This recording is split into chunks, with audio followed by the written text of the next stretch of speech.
Okay. It's 6:30, so I would like to call this meeting to order. And I would appreciate it if everyone would rise and we will join the North Ranch Wrangler Ringers in the Pledge of Allegiance.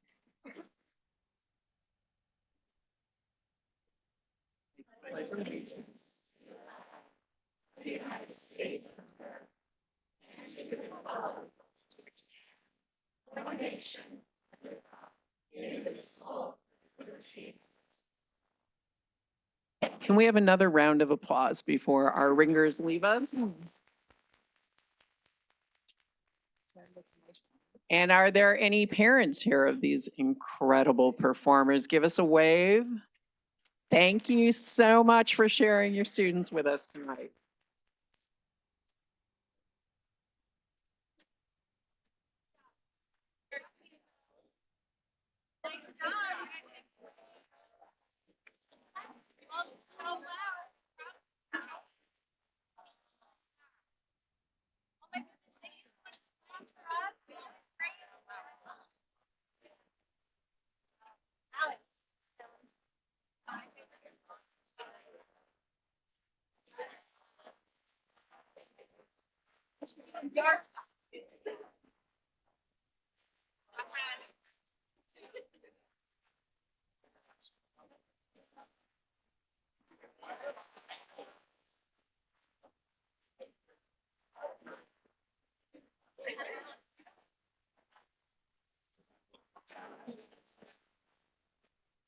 Thank you all very much.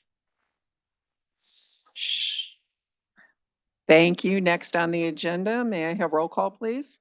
Mr. Pantera. Here. Mrs. Case. Here. Mrs. Greenberg. Here. Mrs. Baker. Here. Mrs. Christensen. Here. Next on the agenda is approval of agenda. Dr. Bales. Thank you, President Greenberg. Items approved by consent will not come up for discussion during the meeting, but will be approved when the agenda is adopted. This is possible since members of the governing board receive the agenda along with backup materials at least 24 hours prior to the meeting and have had time to review and consider all items. Prior to the agenda being adopted, members of the governing board may ask that an item be removed from the consent agenda and brought to the floor for discussion at the appropriate place on the agenda. Any member of the audience who submitted a blue public comment card prior to the start of the meeting will be recognized to speak on that agenda item under items for approval. I'd like to offer the agenda as posted. Thank you. Does, prior to the meeting, we received one blue comment card, but it was not related to a consent agenda item. It will come up during our discussion section. So no one in the audience asked to remove anything. Does any member of the board wish to move anything from the consent agenda to the approval agenda? Seeing none, Mrs. Case may I have a motion to approve the meeting agenda and recommended consent agenda items. So moved. All those in favor, please say aye. Aye. Any opposed? Any abstentions? Motion passes unanimously. Next on the agenda, is governing board statements. Mrs. Baker. Thank you, President Greenberg. It's been a month since we've been here. It's so nice to see so many people here. I hope everyone enjoyed their March and their beginning of April. The handbells from North Ranch were amazing.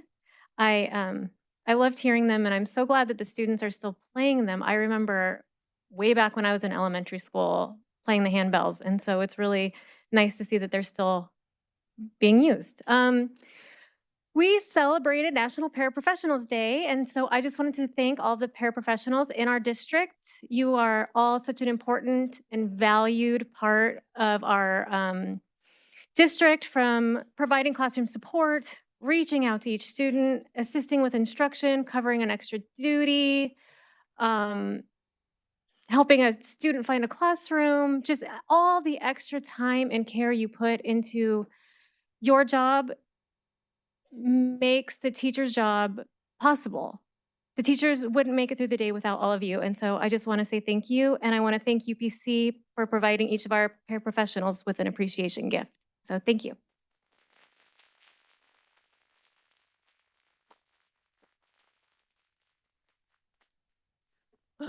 Excuse me, Mrs. Christensen, do you? Good evening. I just want to welcome everyone here today, and it's nice to see so many students here that we're going to be honoring later, as well as some amazing people that, I'll hold off until we actually say the congratulatory, but I did want to echo Mrs. Baker's comments, both on the paraprofessionals as well as the handbells.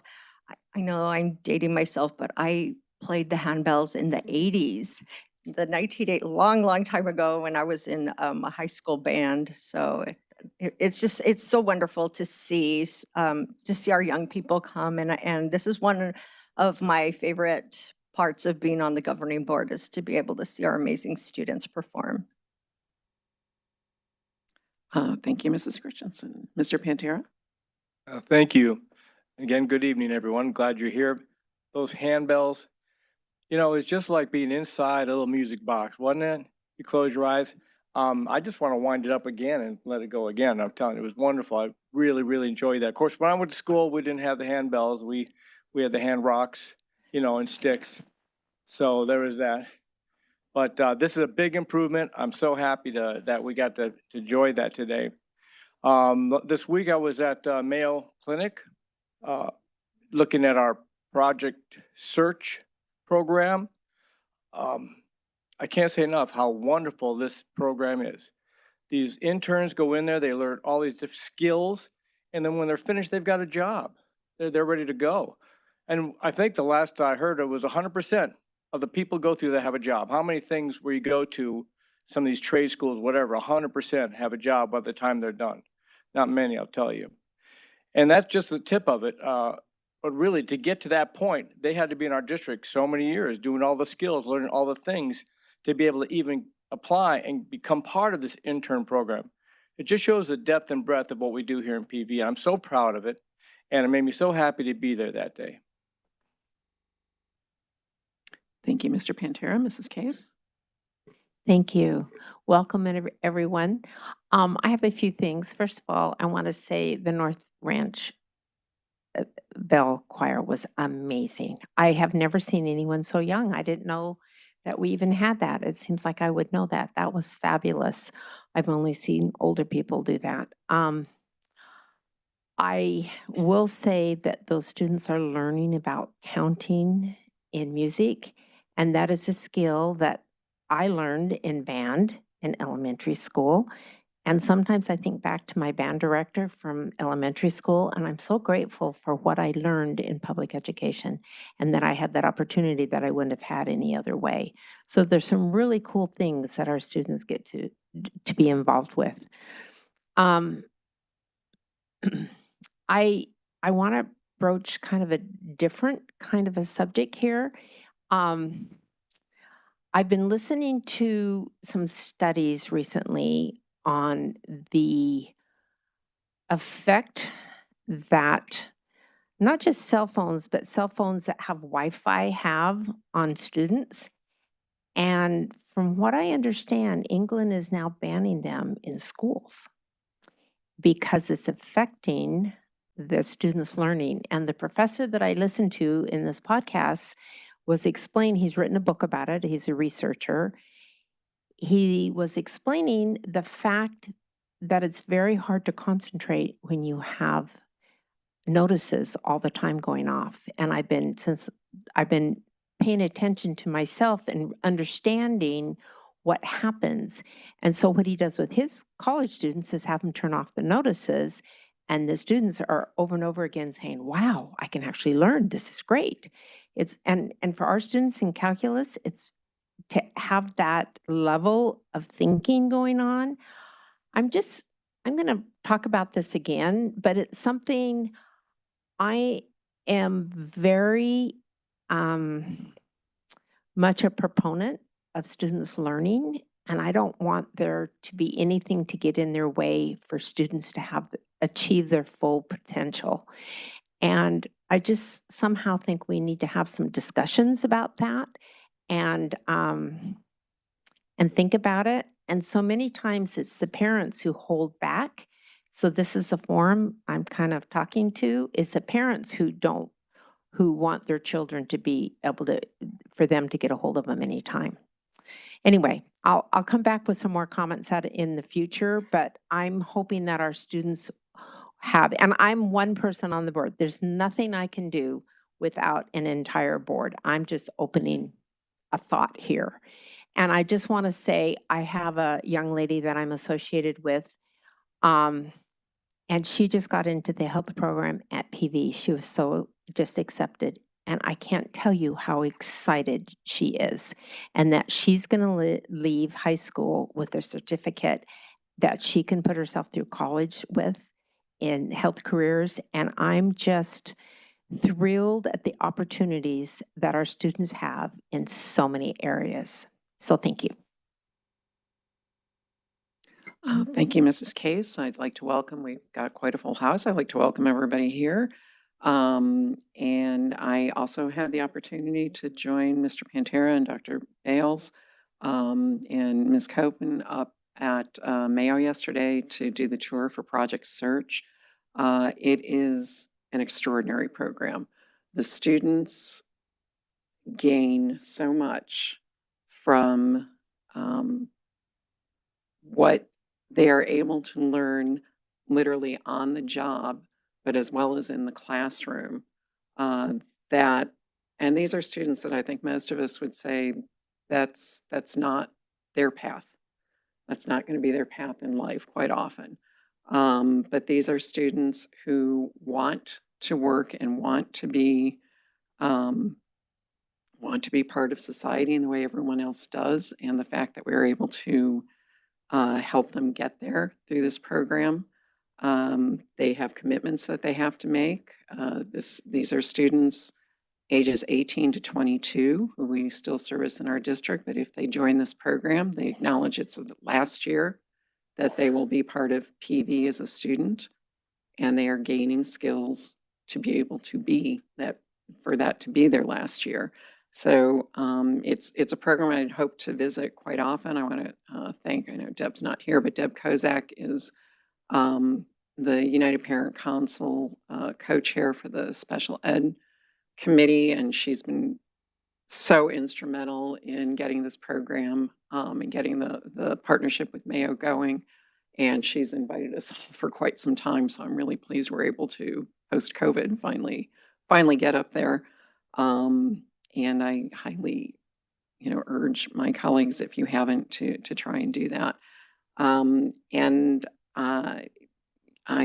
We've been through testing, haven't we? Or are we still going through testing? We are still going through testing. So I do hope that, everybody's supporting their students through this period, because we know it can be rather involved and can be rather stressful. And I hope everybody's getting the proper amount of sleep and everything else they need to face each test and each day. And that includes staff as well. And with that, the next thing on our agenda is awards and recognitions, and I will turn it over to Dr. Bales. Thank you, President Greenberg. It's always a pleasure to recognize students and staff for awards and recognitions, and tonight is no exception. Mr. Droege will MC our honors tonight, so this time I'd like to invite the governing board to join me in front of the dais.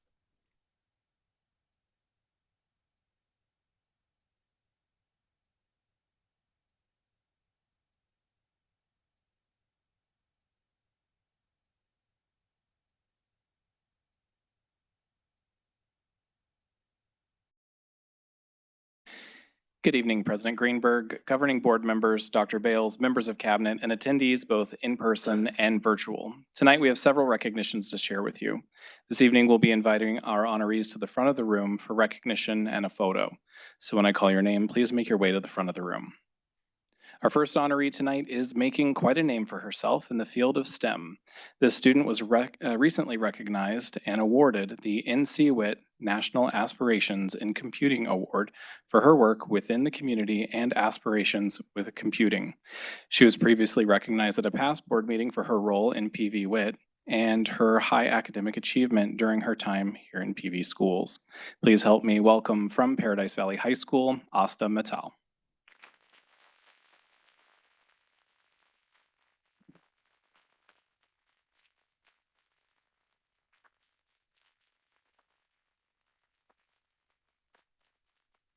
Asta is supported by her staff advisor, Bama Verma.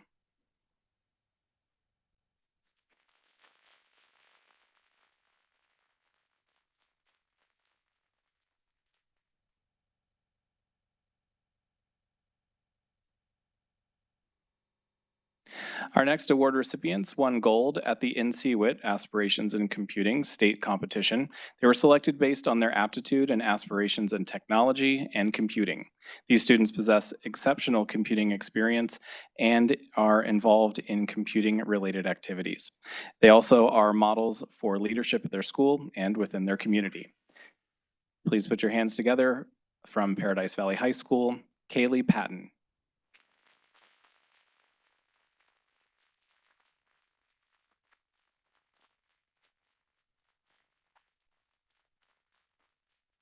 Alyssa Pekarski.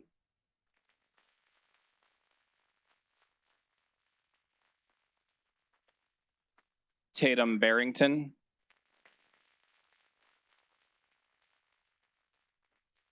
Anhiti Vittori. These students are also supported by their staff advisor, Bama Verma.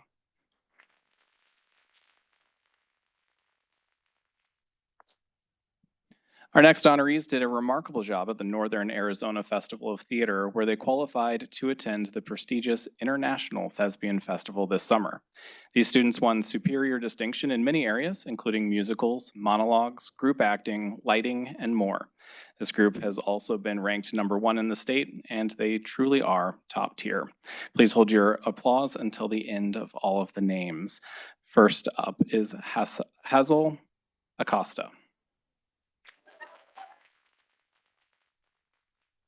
Liam Albert, Kenneth Ballard, Haley Beebe, Spencer Burkhardt, Evan Cooper, James Fields, Sydney Good, Nolan Green, Lorelei Howe, Haley Kennedy, Colin McClellan, Kira Mercey, Kaylee Pitbaldo, Krista Rodriguez, Kate Sullivan, Sophia Swingler, Catherine Tossel, Ella Vidrin, Melina Wilson, Kayla Wolf, Scott Wright, Bridget Zatarga Fronston, and their drama teacher, Karina Stiles.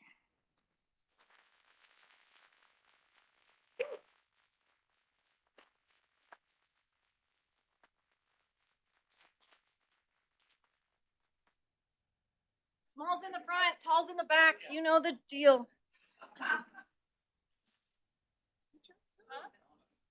Teacher too.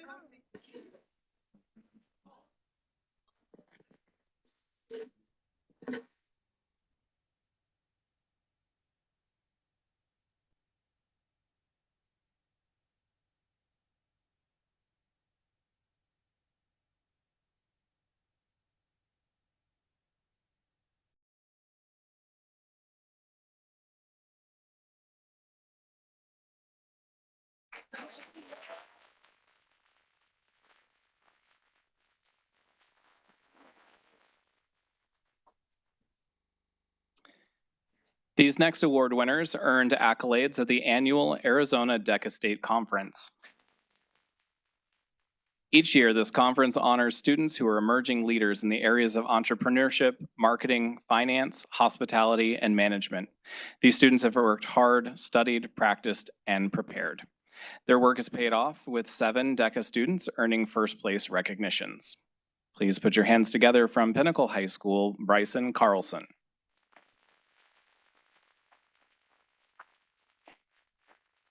London Green, Olivia Hirsch, Daksh Singh, Skylar Teagarden, Alana Williams, and Alex Woolman.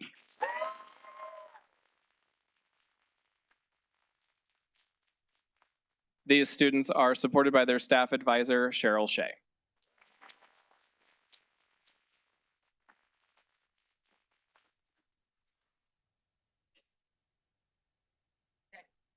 I always love to get in. These are amazing kids, what they've created.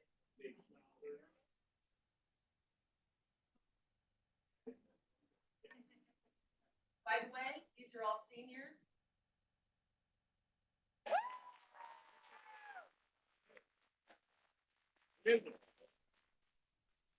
He is a freshman. He's a freshman. Oh, there's my future. Then that freshman. That's my next. No, I did not put it that way. That is the future of Pinnacle Decoration. Next is the Paradise Valley Education Support Professional of the Month. PVSCA President Ms. Michelle Courtwright is here this evening to make their presentation. President Greenberg, Governing Board, Dr. Bales, and Cabinet. This is always the best thing for me to do, is to recognize an ESP. And this month, we are recognizing Tara Anderson. She is a library media tech at Liberty Elementary School. And part of what they do is books, but that's not all of what they do anymore. They spend a lot of time with technology, making sure all the keys work, making sure everybody knows their passwords. We also have some new laws in place. They have to catalog and do books. But Tara, I guess, has a very artistic ability. So she spends a lot of her time creating things that make kids want to read. She creates things that make people want to come to the school. She's also has a great knack for coming up with ideas to engage kids. One of the things that impressed me was during lunchtime, kids will pick a card and they'll pick up 5 pieces of trash that are red. She also puts together reward boxes and reward charts and compliment boxes, which is perfect for our PBIS. They talk about how she does weekly dance parties with a speaker outside. And all I can think about is PLCs and what it would be like to have somebody like this in your professional learning community so that she could share with other people.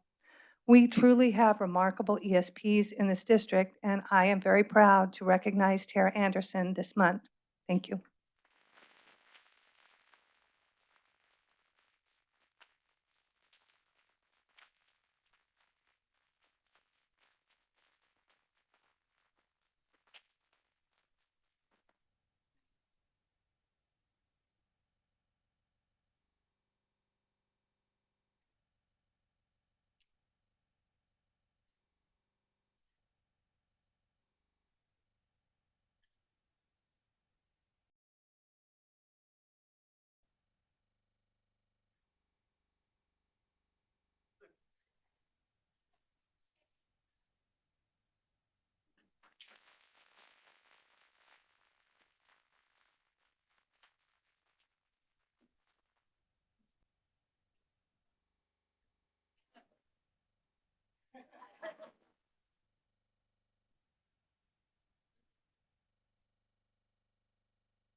And last but not least, our next recognition is the recipient of the Paradise Valley Education Association's Recognition of Professional Standards Award for Teachers. This honoree will be introduced this evening by Ms. Diane Siegman, PVEA President.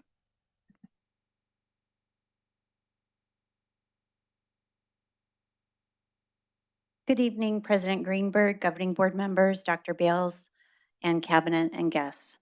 I'm pleased to present the PVA Props Award this evening to Sarah Pinchoff, a 4th grade teacher at Echo Mountain Intermediate. Sarah was nominated by her colleagues for this award, and this is what they shared about her.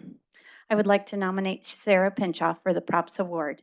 Sarah goes above and beyond every day at school and is truly a mentor to so many here at Echo Mountain. As a team leader, she is always checking in with us, delivering things to us, and seeing how she can help to make sure that we are set up for success in our classrooms. She is someone that we know we can go to when we are in need of support, whether it may be personally or professionally.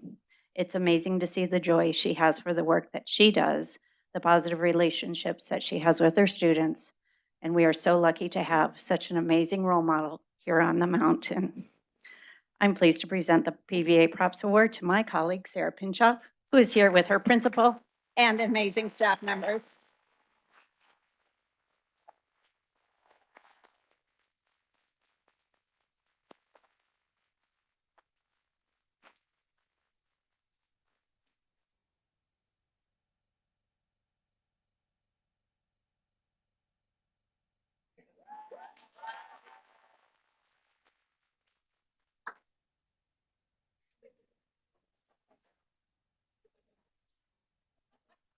And that, President Greenberg, concludes this evening's awards and recognitions.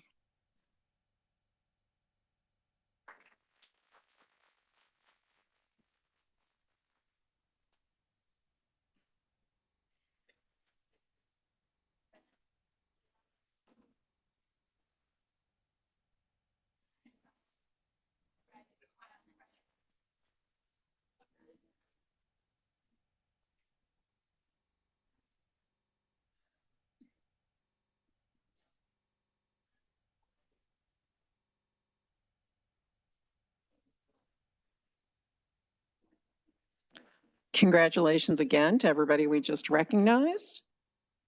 And next on the agenda is Superintendent comments. Dr. Bales. Thank you, President Greenberg. Governing board members, cabinet, guests. In PV schools, we engage, we inspire, and we nurture students through high quality instruction, meaningful educational opportunities, and dynamic learning experiences. These experiences are made possible by the hard work and dedication of our teachers and staff who use data-informed decision-making to continuously improve. Professional learning communities, PLCs, are one of the ways our teachers use data to improve student achievement. PV Schools is currently collecting some feedback for a possible change in the process in which could alter school dismissal times at least one day a week in the year beginning 25-26. The best way you can provide feedback about this possible change is by completing the survey that was recently sent to all email addresses. The survey will allow us to make an informed and well thought out decision. The surveys were sent to your parent guardian email addresses on March 25th.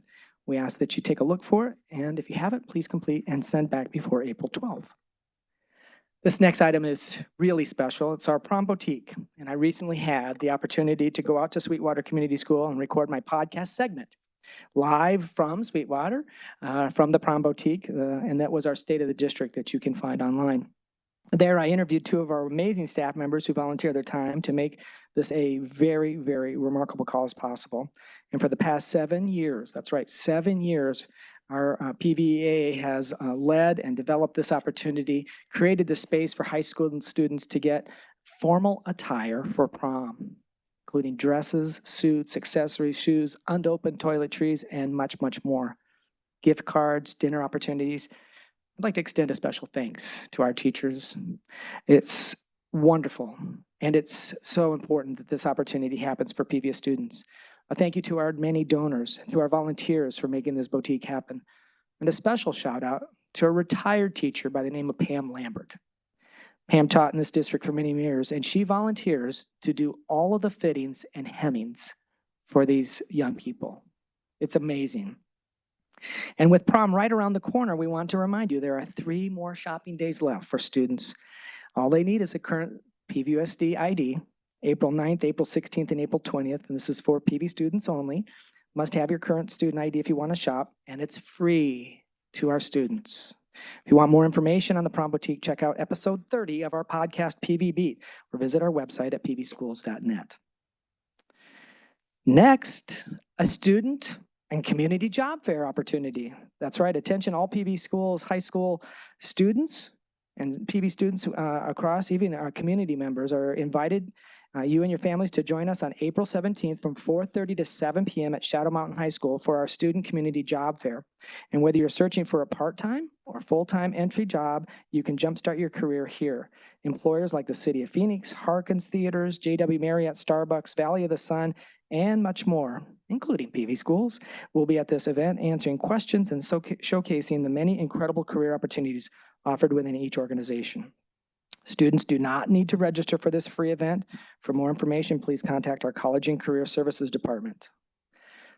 Next, speaking of college and career, we have our College and Career 101 virtual presentation, and we're calling all middle school and high school students. The College and Career Services Department is offering a virtual presentation where students can explore a secondary pathway to learn about college and career process. This virtual event will take place on April 9th from 6 to 7 p.m. Of course, if you're a parent of an elementary child and you're really ambitious to see what secondary paths are available, you're welcome to attend also. The presentations will be provided separately in English and Spanish. For more information, visit our College and Career webpage. And finally tonight, I'm happy to announce that the State Board of Education unanimously voted to approve 4 pending school letter grade appeals. And congratulations to the following schools: Desert Cove, A rating; Desert Shadows Elementary, A rating; Larkspur Elementary, B rating; and Palomino Intermediate, B rating. I'm very proud. Let's give them a round of applause.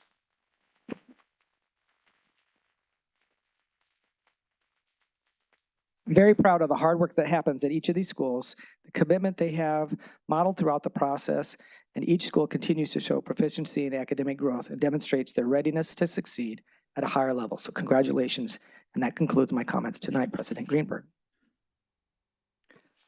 Thank you very much, Dr. Bales. Next, we move to items for approval. First is consideration approval of administrative personnel actions. I'll turn it back over to Dr. Bales. Thank you, President Greenberg, governing board members, cabinet, and guests. And tonight we have for approval the recommendation of 4 candidates for new leadership roles. Dr. Holmes, will you take it away? Thank you, Dr. Bales. Madam President, members of the board, Dr. Missy Martin is currently the principal at North Branch Elementary School. She earned a Bachelor of Science in Child Development and Family Relations from the University of Arizona, a Master of Arts in Educational Leadership from the University of Phoenix, and a doctorate in Educational Leadership from the University of Phoenix. If approved, she will receive salary and benefits consistent with the COA bargaining unit. We recommend you approve Dr. Martin to be the next Director of Human Resources, ESP. Thank you, Dr. Holmes. May I please have a motion to approve the recommendation to hire Dr. Missy Martin for the position of Director of Human Resources, ESP, as presented? Ms. Case? So moved.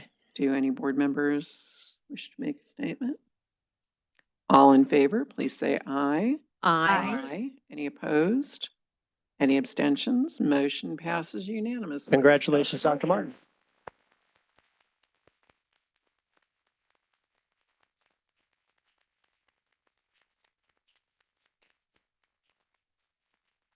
I know you have family with you. Can you please introduce?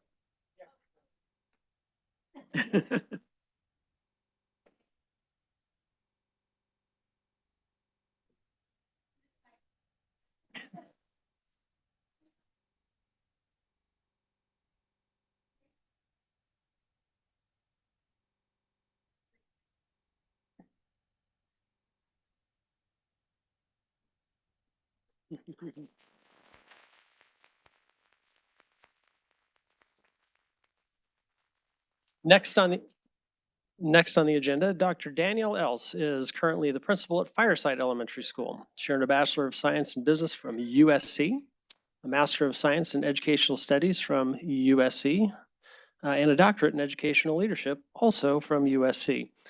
If approved, she will receive salary and benefits consistent with the COA bargaining unit, and we recommend that you approve Dr. Else to be the next Director of Student Services, Elementary. Can I just say it's Danielle, not Daniel. Danielle Else. Did I say Daniel? Yeah. Well, Danielle and I have known each other for a while, so I might get cut a break on that one.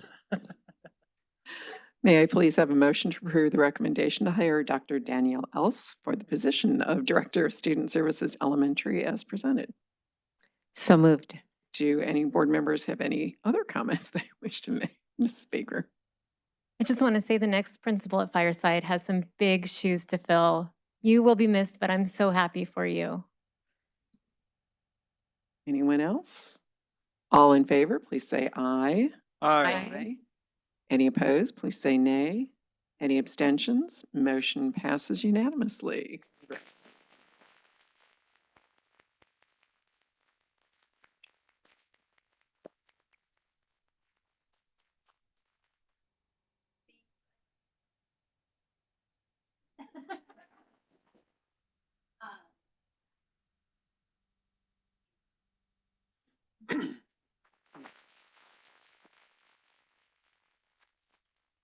Next on the agenda, Tammy Hall is currently the interim director of federal programs. Prior to her current position, she was the coordinator of title programs, so she has a lot of experience in this area. She earned a Bachelor of Science in Elementary Education from NAU and a Master of Science in Educational Leadership also from NAU. If approved, she will receive salary and benefits consistent with the COA bargaining agreement. We recommend you approve Tammy Hall to be the next director of federal programs. Thank you, Mrs. Case. May I please have a motion to approve the recommendation to hire Ms. Tammy Hall for the position of Director of Federal Programs as presented? So moved. Does anyone have any comments? All those in favor, please say aye. Aye. Any opposed, please say nay. Any abstentions? Motion passes unanimously. Congratulations, Ms. Hall.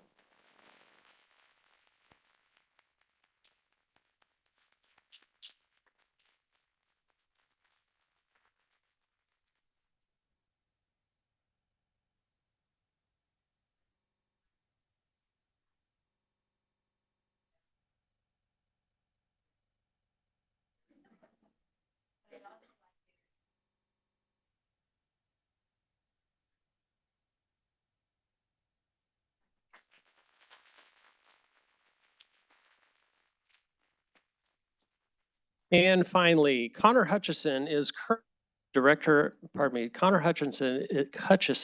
Hutchison is currently the Director of Accounting and Finance in the Hazelwood School District in, I believe it's Florissant. It's Florissant, thank you very much. That's a suburb of St. Louis, Missouri. He earned a Bachelor of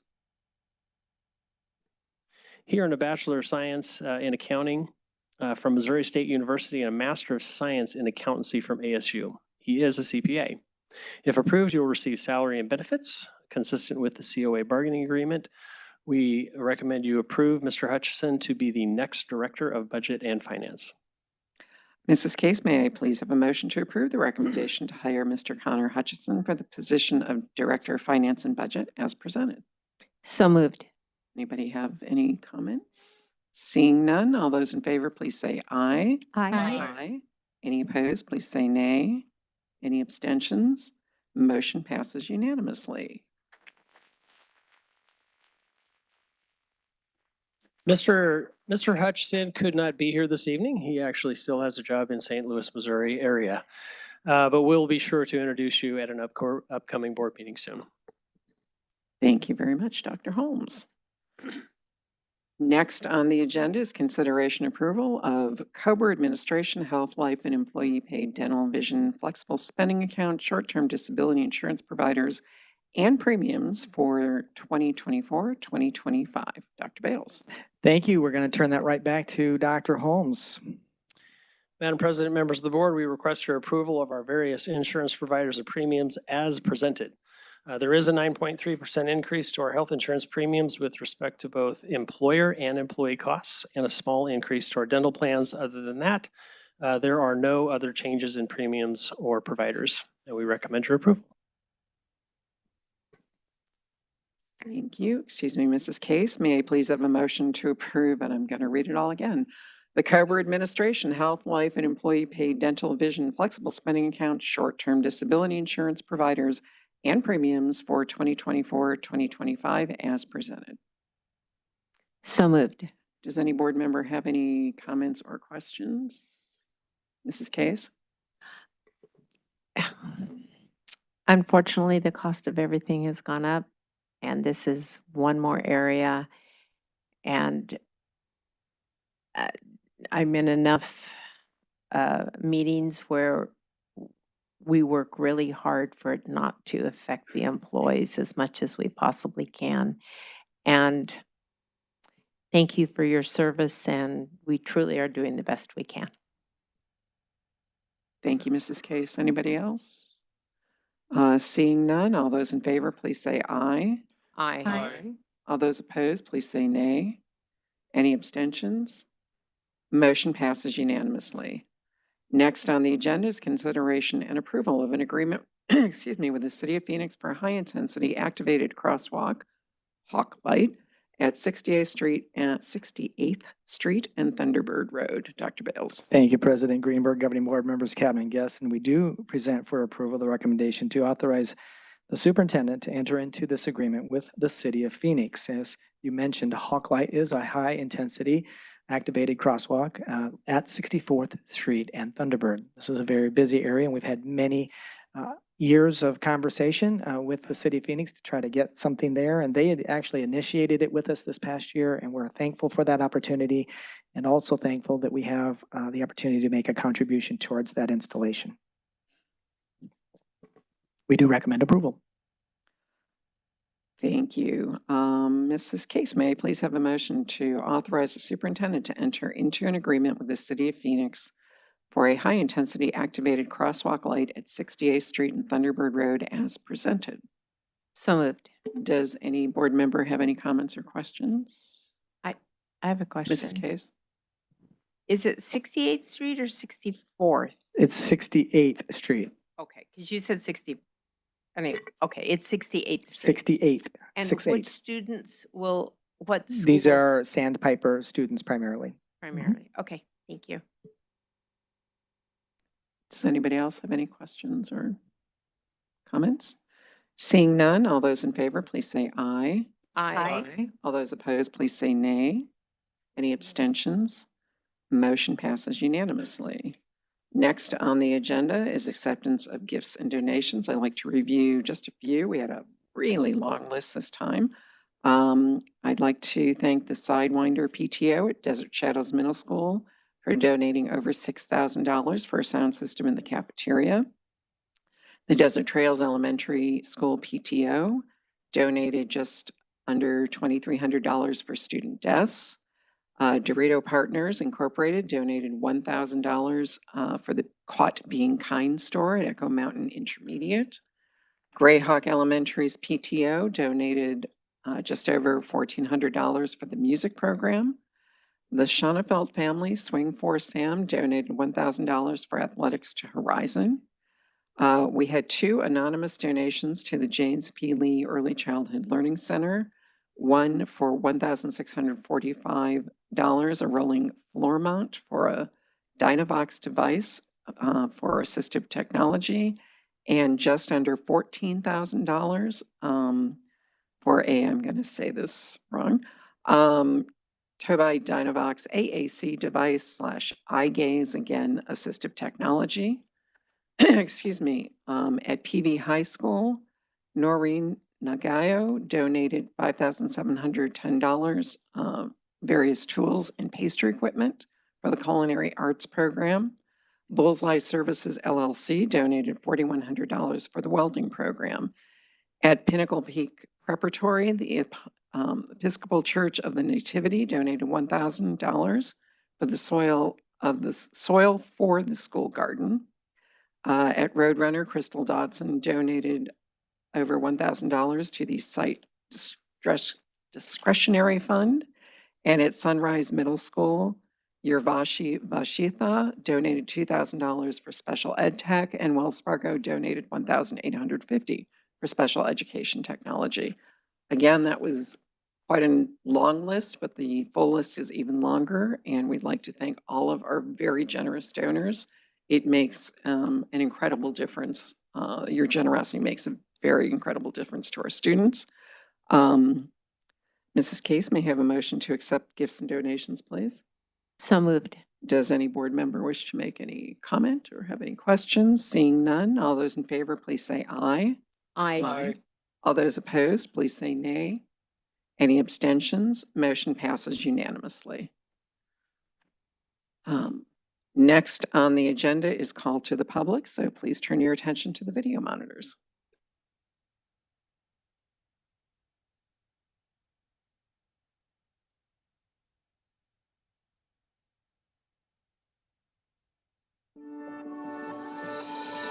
Call to the Public is about to convene. This portion of today's meeting allows the public the opportunity to address the governing board. Although state law does not require that the governing board hold a call to the public, the Paradise Valley Unified School District and its board have chosen to do so because we believe it's important to hear about concerns and issues from our community. While Call to the Public is not designed to be a discussion, the board is here to listen. Due to Arizona open meeting law, the governing board cannot respond to, discuss, or take any action on items brought up during this time. However, staff members may be directed to get back to you and address individual concerns. As a reminder, the point of this and every board meeting is to accomplish the business at hand, and to be able to do so in an open and collaborative way. All in attendance are expected to observe meeting rules, as well as rules of politeness and decorum, so that we may serve as an example to our students that issues can be discussed in a respectful and civil manner. Thank you. Tonight, we have 2 people who have submitted comment cards prior to the start of the meeting, so each speaker will have 3 minutes for remarks. As a reminder, we ask that you please direct your comments to the board, and please state your first and last name when you come to the podium. Our first speaker, and I apologize if I'm mispronouncing this, will be Scott Hintz, and he will be followed by Gina Griffiths.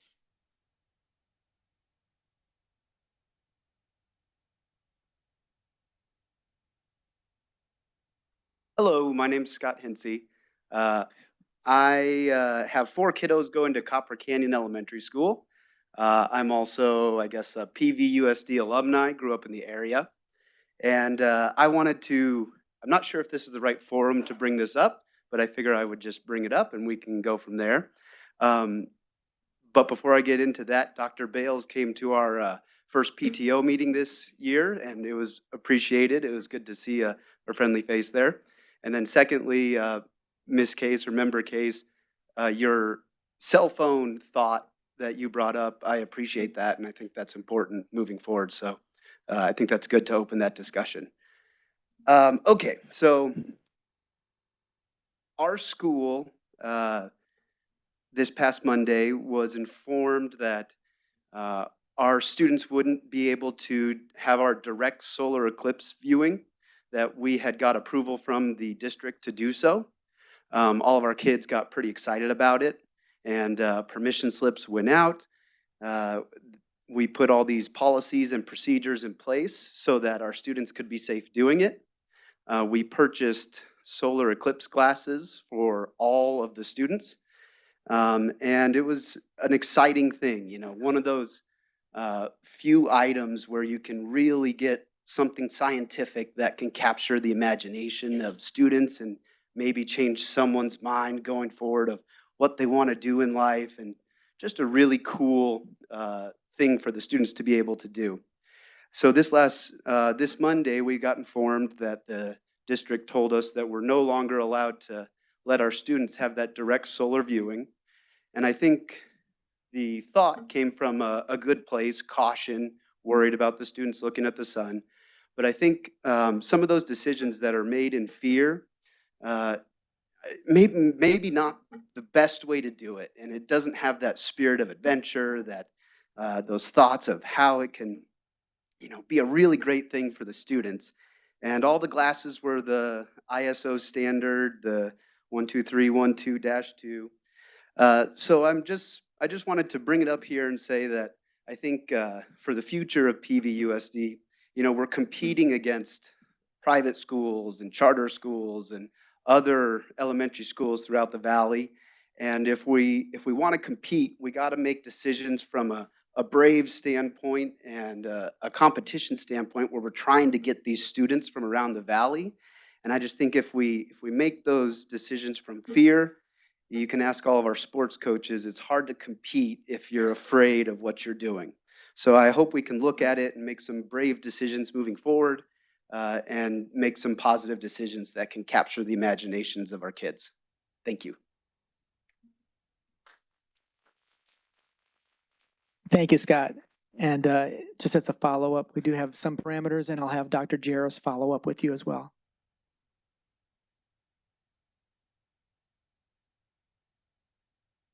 Good evening, President Greenberg, I don't know how I'm saying your name wrong, members of the governing board, Superintendent Bales, and cabinet. My name is Gina Griffiths. I'm the mom of 3 kids, one a graduate of PV, one soon to be a graduate of PV, and a 7th grader at Sunrise Middle School. And I try so hard to come to all these meetings, and I've missed some. And I don't know how you guys do it. You don't get paid, you volunteer. The time you give to our students is so appreciated. So I wanted to start by saying thank you for that. I echo the previous speaker, Mrs. Case. Yeah, let's keep the cell phones out of school. Oh my gosh, it's a great idea. You'll get a lot of support for that. But that's not what I want to talk about tonight. So today I got an email from Mr. Martin at Sunrise that it's human growth and development time for 7th graders. And I knew that my little 12-year-old who gets all shy and giggly was not going to give me the permission slip and probably would have just kept it in the backpack and then not had to go to the thing and gotten to watch a movie or something and thought that was cool. But I made him give me the permission slip and I signed it. So I wanted to talk about that tonight, to say a thank you for having human growth and development, because there are districts that don't, which is absolutely negligent in our educational system. Kids need accurate information. I, in my professional life, work with people with disabilities, and I've worked for many years on a statewide coalition regarding sexual violence in people with disabilities. And the statistics and the science are very, very clear. You have to educate kids.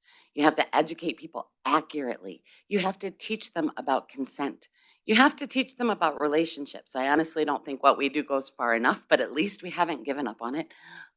So I'm here to express support that we do expand what we're teaching kids, that we let kids know there are lots of different types of relationships so that they grow up knowing that and accepting that and loving themselves if that's where they fall, that we use accurate scientific terminology at all times, that we talk about consent, that we talk about what's okay, that we don't teach kids to always be compliant. That's a mistake we make as adults. You have to always comply. That's how kids get abused and exploited. So I just really wanted to say thank you. Again, it's appalling that not all districts even teach it. I'm glad that we do. I think we have opportunities to go further, and all of the research shows that keeps kids safe. That reduces unwanted pregnancy. That reduces abuse. Solid education. So thank you.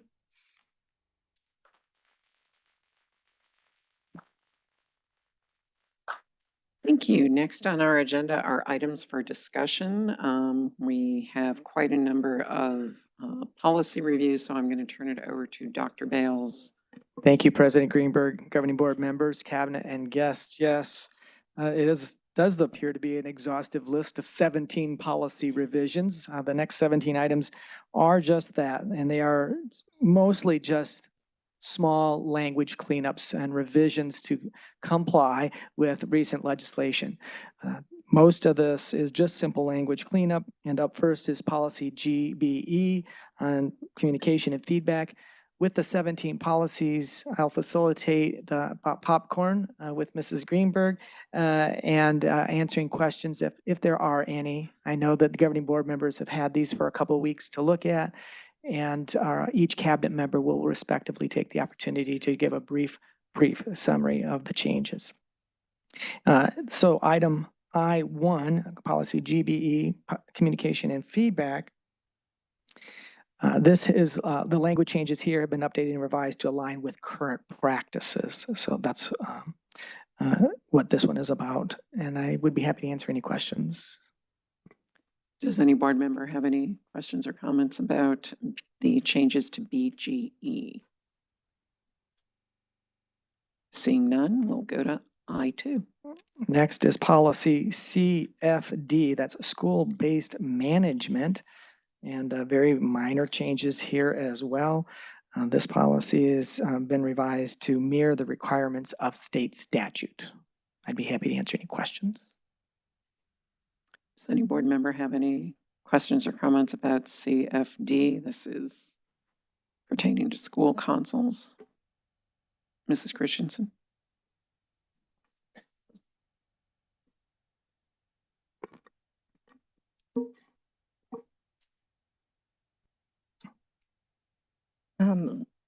It detailed, and I know we didn't change this part, but I just have a clarifying question. How are the members of the site committees selected? Because the way it was described in here was a little bit vague to me.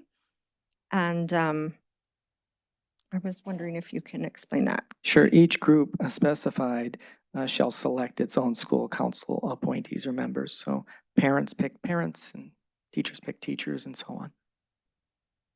Okay. And the decisions that the site council makes, I did read and that they can't supersede superintendent or board decisions. Can you give some examples of some of the types of things that they decide on? As an advisory board, one of the decisions that they do make has to do with tax credit expenditures at the site level. But generally, it's an opportunity for the stakeholders to provide feedback, to discuss situations. And in rare occasions, they may be the hub of a conversation regarding school-wide decisions such as school uniforms. If there are items that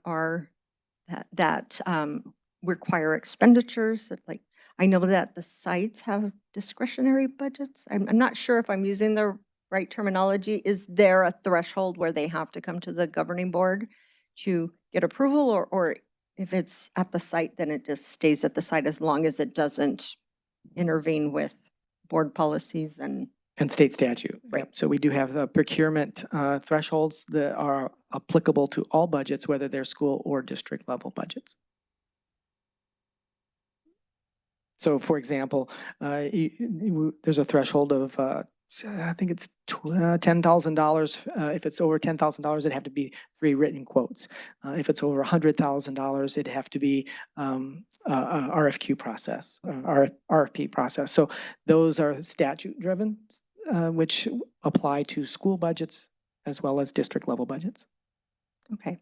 And the reason we're taking out the specifics on the actual changes, I actually like the changes. It says at least one of the following groups rather than specifying specifically 2 certified, et cetera. But those changes, as you mentioned, are because we are Mirroring state statute. Yeah, perfect. changes. Thank you. Mhm. Does anybody else have any questions about CFD? Nope. Okay. Next is Dr. Holmes. GBEF. The recommended revisions to Governing Board Policy GBEF are limited to updating the names of current technologies. I'm happy to answer any questions you have.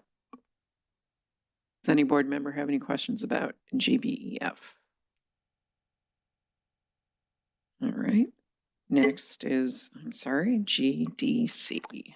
The recommendation for GDC is to remove the policy as it is a reference-only policy, meaning the words in the policy point to other policies. Okay. Does any member of the board have any questions about striking GDC? Seeing none, next is EBAA. Thank you. This EBAA is reporting of hazardous or warning systems. And the statutes have, I would say, statutes 32-2301, 2311.01, and 2307 have been repealed, and thus those legal references have been removed. Current relevant statutes are now ARS 3-3606 and ARS 15-152, and this policy has been edited to conform to the current statutory requirements. Does anybody have any questions regarding the changes to this policy? Seeing none, we're on to I6, and that is ECB. As you could tell, I'm filling in for Ms. Berrigan. So policy ECB is building and grounds maintenance, and per ASB policy 771, the following legal references have been also repealed: 15-2002, 15-2031, 15-2032, 2131, and 2132. So information to that is also similar to that in ARS 15-2131. And so this does not require an indoor air quality plan or coordinator, nor is there any EPA requirement of such. Thus, the language that has been removed was also added as a legal reference. Are there any questions regarding the changes to this policy? Seeing none, next we have I7, changes to EEAA. EEAA is walkers and riders. And this Arizona Revised Statute 15-8 816.02 states that a governing board may provide student transportation limited to 30 miles each way. The mileage language was changed to conform with the statutory language. Thank you. Does any member of the board have any questions about EEAA changes? Seeing none, next are consideration of revisions to policy JJE. JJE is student fundraising activities, and the language has been revised for clarity regarding the requirements in ARS 15-1121 and ARS 15-1122. Does any member of the board have any questions about the changes for JJE? Mrs. Christensen. This is another clarifying question for student fundraising. Does that include some of our, for instance, football teams that are fundraising, or is this specifically for, the term's not booster, but is it for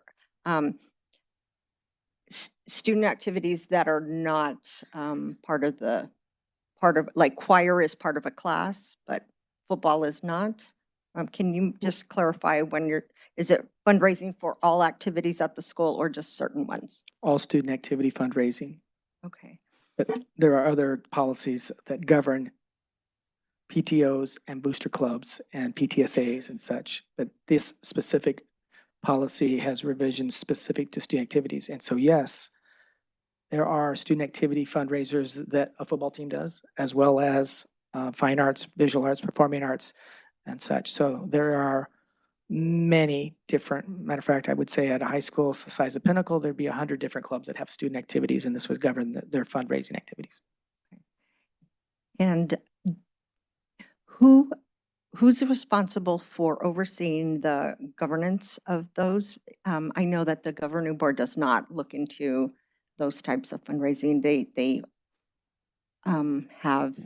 have a hierarchy, I'm assuming, and they have certain parent volunteers. Is it employees and parents, or who's responsible for monies that go in and out of? All the student activities do have a hierarchy, checks and balances all the way from the class activity club sponsor, which would typically be a teacher at the school level, an assistant principal typically, or principal. Some of those activities then, depending on the level, are approved at the school council level as well. We have student activities handbook that aligns policies and practices and procedures.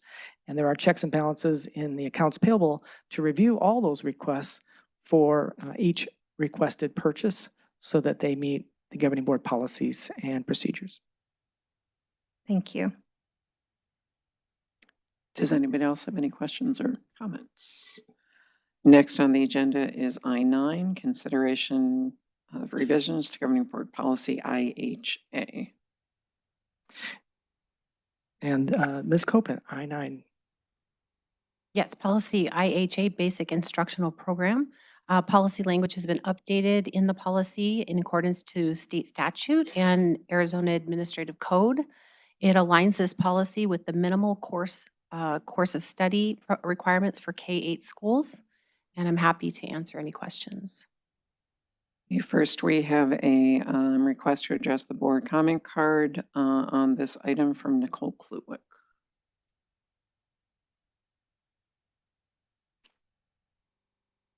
Hi, thank you for giving me an opportunity to speak on this, and thank you all for being here. I know it's a lot of work, and especially when you have so many policy changes coming up. So it's a lot on your plate, so I appreciate all of your time. Before I get into this, I do want to just briefly visit CFD, where we're changing our school site counselors. And the comment was made that parents would pick parents. I'm very concerned about that. Okay, that's fine. Because we don't have a uniform parent organization that represents 27,000 students. Okay, so on this one, IHA, there is item F, which says we will teach health and physical education, including mental health instruction, may be included as part of subject areas and shall comply with ARS 15701-2 or point 2. Let me read for you what 15701-2 is. In its completion, this is the whole thing.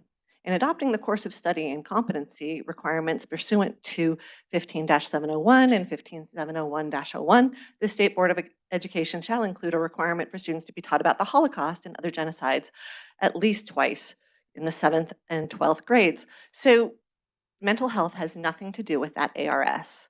That ARS is addressed already in item C.2 on this policy. So I did a search in 15-701 to look for mental health to see where it's required, and it is not in there. Control F, no word of mental health. My concern is twofold. One, when we teach mental health directly to students and not to parents in order that they can assist their students, to engage them, encourage parents, and give them the equipment that they need in order to help, we are becoming a wedge between their child and their child's mental health. Parents are the ones who are primarily responsible for their children's mental health. I know whatever you're looking at on your table must be very fascinating, but I think this is very important. It's children's mental health belongs to the parents, not to the schools.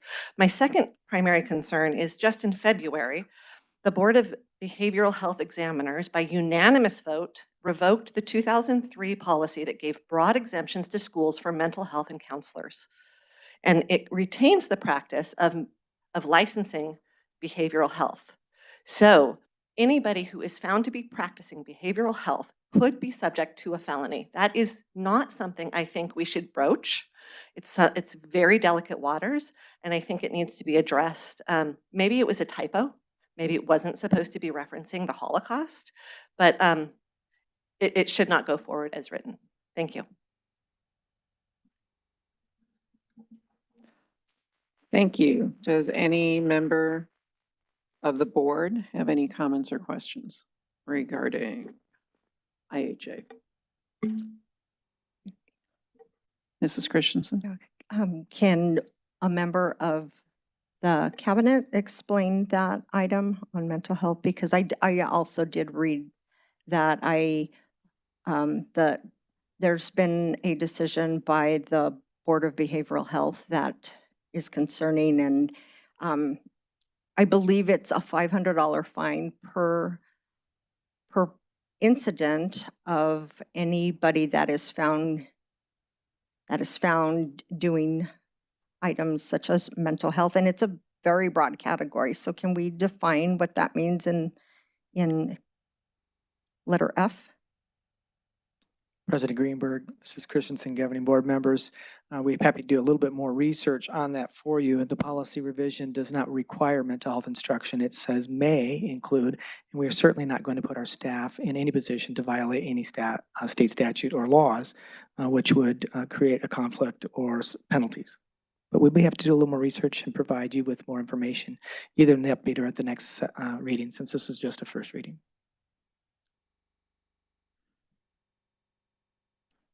Mrs. Case? I would appreciate more information on this also. Thank you very much.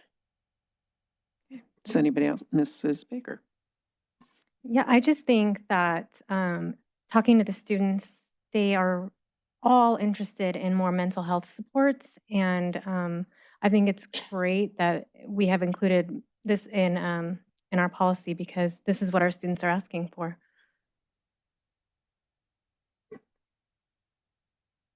Anybody else have any? Mrs. Christensen? Yeah, and I agree that we do need to support our students' mental health, but if we are going to follow the law, it has to be done by a licensed behavioral health professional that doesn't have a certificate of mental health from ADE. It has to be somebody that is a licensed to practice mental health. And I'm happy to, maybe we should table this discussion, and perhaps I can provide more information on what the changes have been that have come up in the last month or so. Well, I mean, this is first read, so it's, and Dr. Bales has said that the cabinet will continue to look into this. Just the way it's written, it's not pointing to who would be providing this education. So if the assumption is that it would be an instructor that doesn't meet statute, I don't think that's really what's going on. That's not what it says. So, as Dr. Bales said, we would not put forth anything that would, go against statute. Are there any other questions or comments? Seeing none, we will move to I-10, IKF.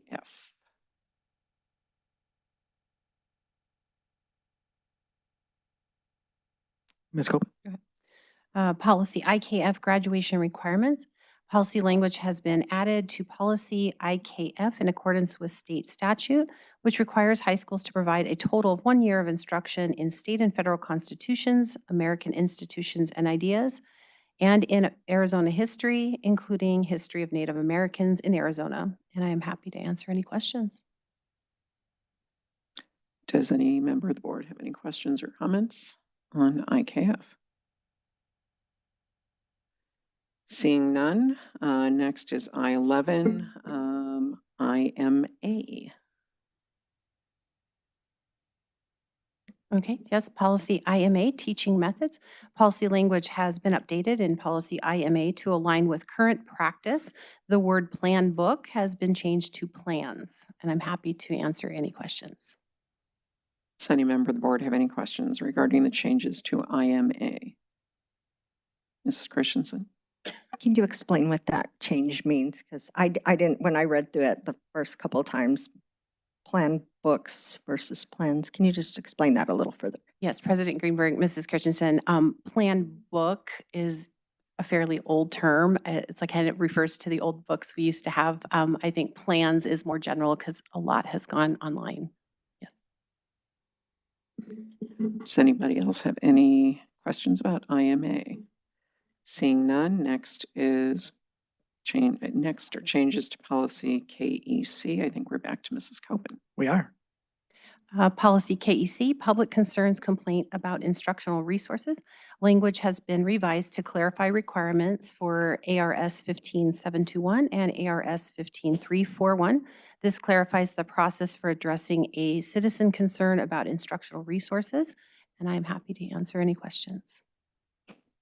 Thank you. Does anybody have any questions about KEC? Seeing none, next is revisions to governing board policy JFABDA.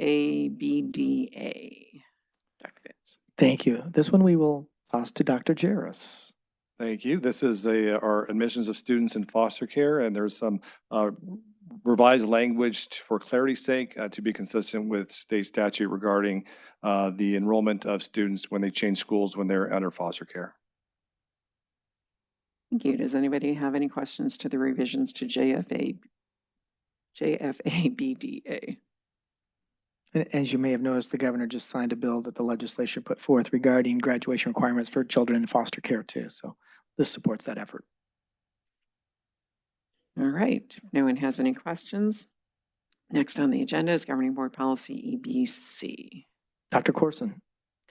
Policy EBC, emergencies, reflects minor changes to language in accordance to Arizona revised statutes for emergency response plans. These changes include the role of the governing board in working with the superintendent to develop these plans. As we have for many years, PV Schools has been a leader in emergency response plans for schools and departments, and I'm happy to answer any of your questions. Thank you. Does anybody have any questions about EBC for Dr. Corson? Seeing none, next is revisions to policy JH. Policy, Go ahead. pardon? Yeah, thank you. For policy G, student absences and excuses, there's only one change. Language has been added to include mental and behavioral health as one of the many reasons why a student may be excused from school. Does anybody have any questions regarding policy JH changes? All right, next is I-16, consideration revisions to policy J. Oh, sorry, Mrs. Case. Let me go back to that one. And the reason this was changed to have this is because why? Well, it is in alignment with state statute, and, it does provide many reasons why a student or parent can call their child in for an absence, and this just includes one of those reasons. Okay, and this is according to state statute? That is correct. That it's been changed to include that. Okay, thank you. You're welcome. Okay, next is policy JIH. For policy JIH, student interrogations, searches, and arrests, language has been updated to reflect the language in state statute to include the position of child welfare investigator. I'm happy to answer any of your questions. Thank you. Does anybody have any questions about the changes for JIH? Mrs. Christensen? Question, that first language change, I know that Child Protective Services is an old term, so I can see why that was taken out, but it isn't replacing that with DPS, which is the current Department of not DPS. DCS, sorry. So to me, this is making it more broad, so it's not just DCS that is included here. It's any safety worker, is that, or child welfare investigator? Ms. Christensen, that is my understanding that child welfare investigator might refer to several positions under that terminology. Okay. What is a safety worker? Well, I'm trying to think of an example of a safety worker. I think possibly it could be a social worker of sorts. I would maybe have to get some clarification about what a safety worker specifically could include. Prior to the second read, can we get a definition on, just some clarification on what I'll be happy that to. is? Thank you. Does anybody else have any other questions about this policy? And finally, last policy for first read is KHB. Mr. Droege. The recommended revisions to Governing Board Policy KHB advertising in schools include language that has been updated and revised to align with current needs and practices. Legal counsel reviewed and provided guidance on the recommended revisions, and I'm happy to answer any questions. Does any board member have any questions about the revisions to KHB? Mrs. Christensen? Under advertising standards, Part A, who decides what is age appropriate? Do we know? It was highlighted, and I don't know if that was an ad. It says violate provisions in Arizona Revised Statute 15-342.27A, which states that advertisements shall be age appropriate, and that was highlighted. So I'm assuming that was inserted. Yeah, age appropriate was in the original policy, but being the marketing department, we have to write on brand, which would mean we use hyphens. So that was a grammatical change. I see. And do we know though, but the answer to my question is though, now that I know that it wasn't a. In the implementation of this policy, we try and be conservative on what would be age appropriate when we're talking about advertising in schools. If there were ever any question, we'd contact and consult with counsel. Additionally, those school level decisions are made by the school principals. Are there any other questions about KHB? Seeing none, that concludes our consideration of revisions to various governing board policies. Next is consideration of revisions to the Family Student Handbook for 2024-2025. Dr. Bales. Thank you. Tonight, Dr. Corson and Dr. Osmussen will present some revisions to the Family Student Handbook, and this is for the 24-25 edition. It is also first reading.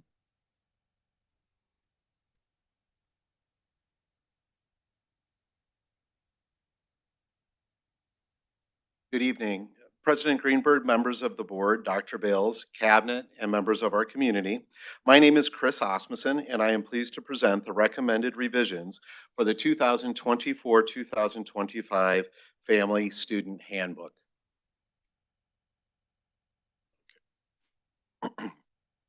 This evening, I will review the purpose of the Family Student Handbook Review Committee, the committee makeup, the process and timeline the committee followed, and notable recommended changes.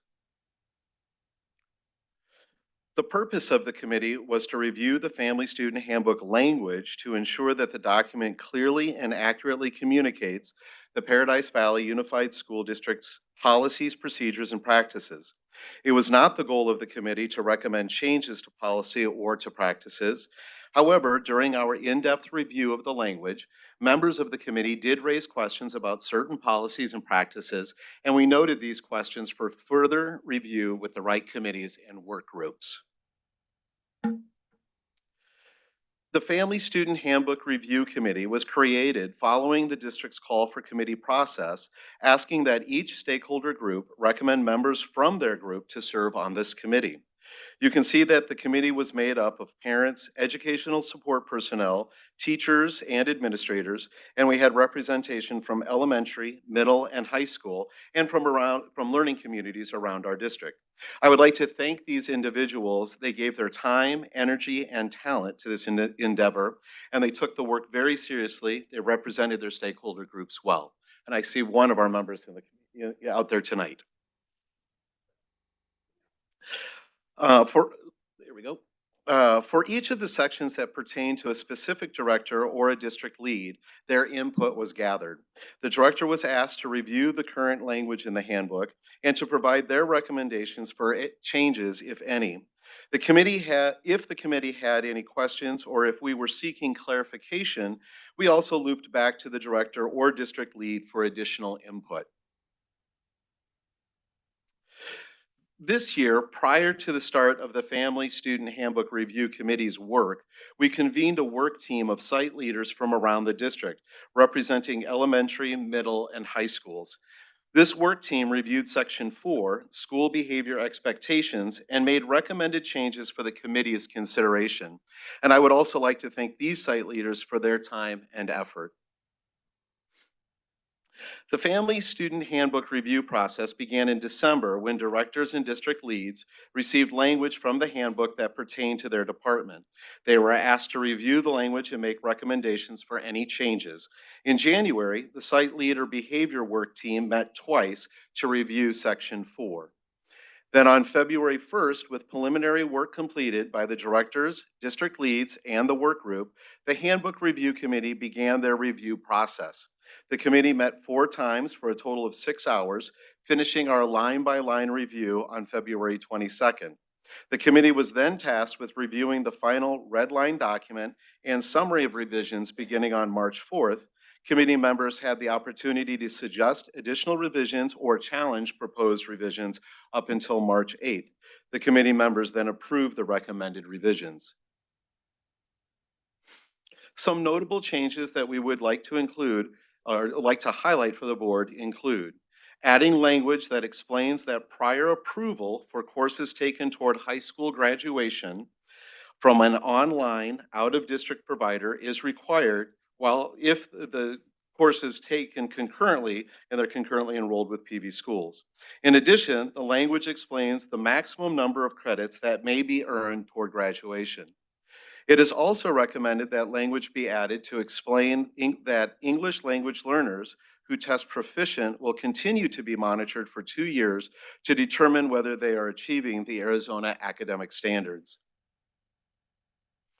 The committee also worked with risk and safety management and agreed with their recommendation to update language that describes insurance coverage, declaration of potential risks, and indemnifications. It is also recommended that language be added and refined to describe the importance of signed permission slips for students to participate in field trips and some on-campus events. In addition, recommended language is added to address cell phone use at school, first stating that cell phones may only be used under the direction of the classroom teacher, and to remind parents that personal cellular data is not filtered through PV schools' protection systems. The committee recommends adding language to Section 4 regarding student behavior expectations that further defines cyberbullying and explains that while the behavior may take place off campus, it may be addressed by school administrators if there is a nexus to the school setting. The committee also recommends language to explain that for infractions to be coded as sexual misconduct, a Title IX process must be completed. The committee further defined drug paraphernalia to include all of the components of a marijuana vape pen. This includes the battery, the atomizer, and the mouthpiece. Similarly, keeping up with new tobacco products, the committee recommends adding language that defines all nicotine products as a tobacco violation. And finally, we recommend clear language stating that students who have been assigned to alternative home placement PV online, that they are not allowed on any school campus without prior approval. The committee recommends updating language to clarify that smartwatches are electronic devices, Google accounts are PV schools property and subject to search, home language is a protected area covered under our non-discrimination practices, homework also includes coursework that was expected to be completed during class time, and changes to parent rights require a court order. In PV schools, we take all threats against school or individuals seriously. We use a multidisciplinary team approach and an evidence-based tool to determine the severity and likelihood of the threat being carried out. We use this process to determine the root causes of the threat to develop a support plan for the student making the threat, in addition to ensuring the safety of the students and staff members on campus. The committee recommends adding this language to the handbook to help explain the purpose of threat assessments and PV schools' process to our community. And I'm happy to answer any questions. Thank you, Dr. Asmussen. Does any member of the board have any comments or questions? Mrs. Christensen? Thank you for your thorough work on making the changes to the handbook. Let's see. So I know that we changed parents to parents and guardian, and I found a couple of instances where the term parent is still there by itself. So just a recommendation to either change it at the very top and say when we say parents, it means parents and guardians, or change it throughout just for consistency. Say, for instance, on the bottom of page 29, it had parents and guardians above that, and then it said parents shall, or something like that. So just consistency. On page 36, it references PV online. Is that still active? Because I thought we, when I was Yeah, we have a very robust PV online program. the PV online, okay, I think I'm representing that with one of the other organizations that went to PV zero. Connect. PV Connect. Yeah. Yeah, it's no Okay. longer. Okay, so I think that answers that question. Can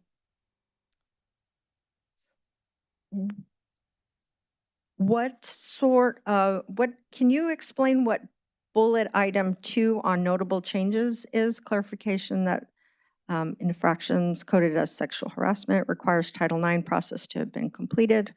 What is the Title IX process? Is it?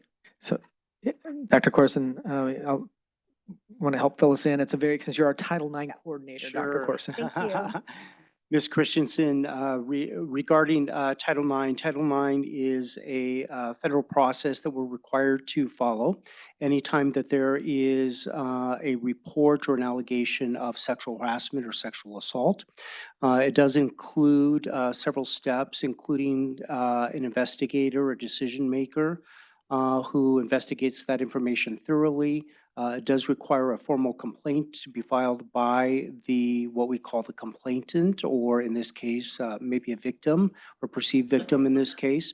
And it is a 60-day process in which the investigation takes place.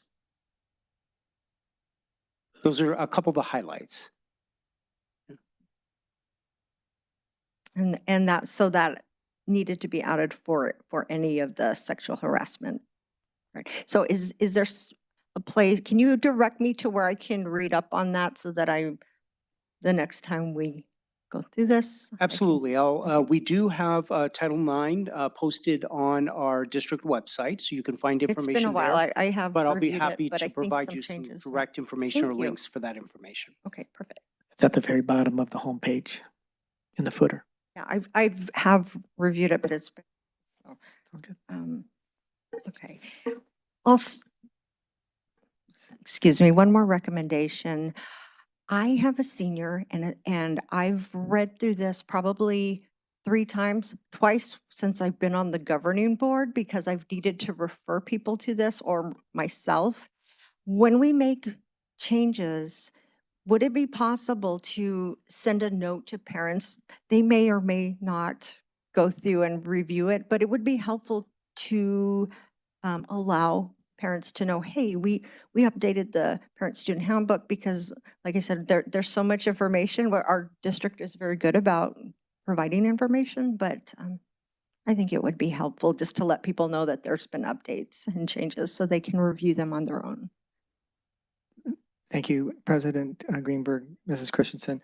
A great recommendation. It's a reminder that the revisions are only done annually through this process that the board would approve. And annually, we ask parents to sign off upon registration on their card. I can't think of the name of it. Maybe somebody can help me. At the beginning of the year that you have received and read. So I think it's a good reminder that annually parents should review the handbook because it's been approved annually. So there is likely changes every year. Ms. Christensen, do you have any other questions, comments? Okay, anybody else on the board have any? Mrs. Case? Thank you for this thorough examination of the handbook. It's an amazing process. I think, along with what Mrs. Christensen said, some updates.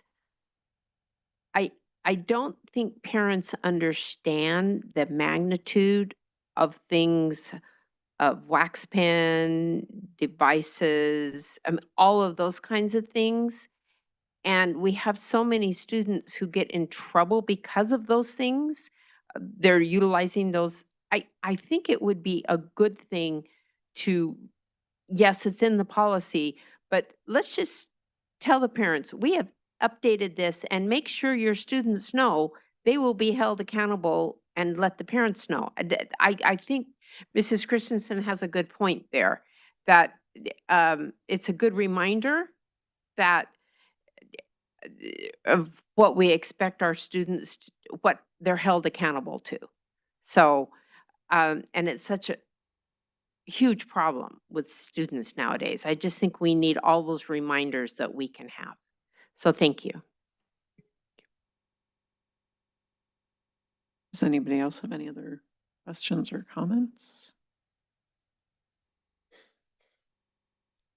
Seeing none, we will move to the next agenda item, which is first read on considerations or revisions to the Family Athlete Handbook. We will keep Dr. Osmondson here at the mic as he will present the Family Athlete Handbook and changes here. I'll just simply wait for the slide presentation to switch over.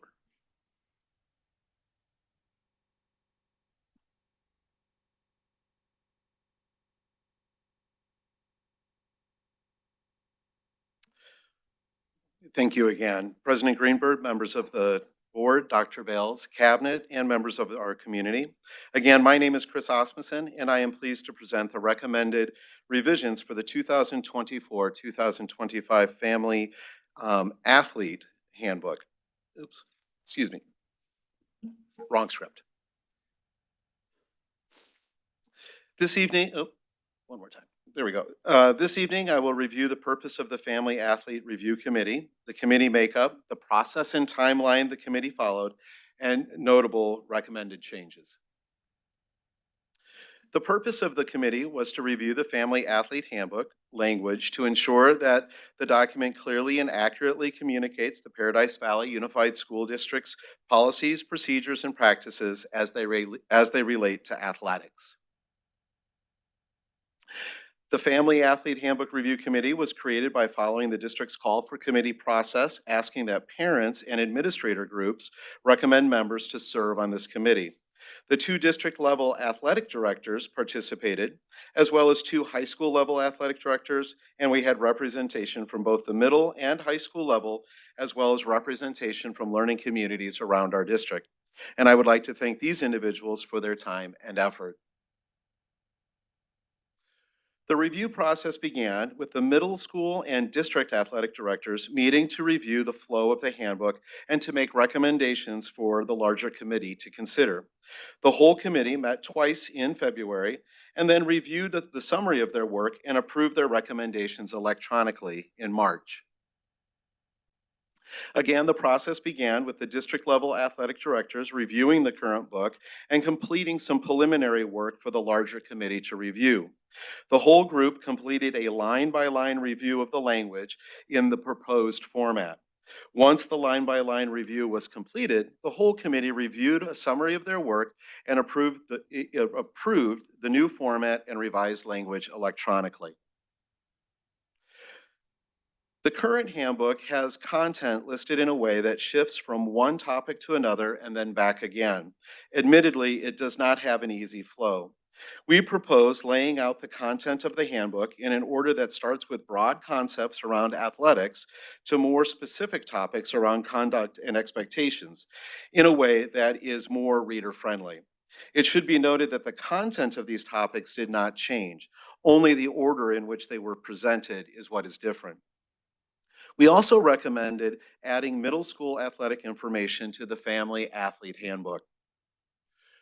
Currently, the middle school athletic information is found in a separate document. The committee recognizes the strong tie between our middle school sports program and high school athletics.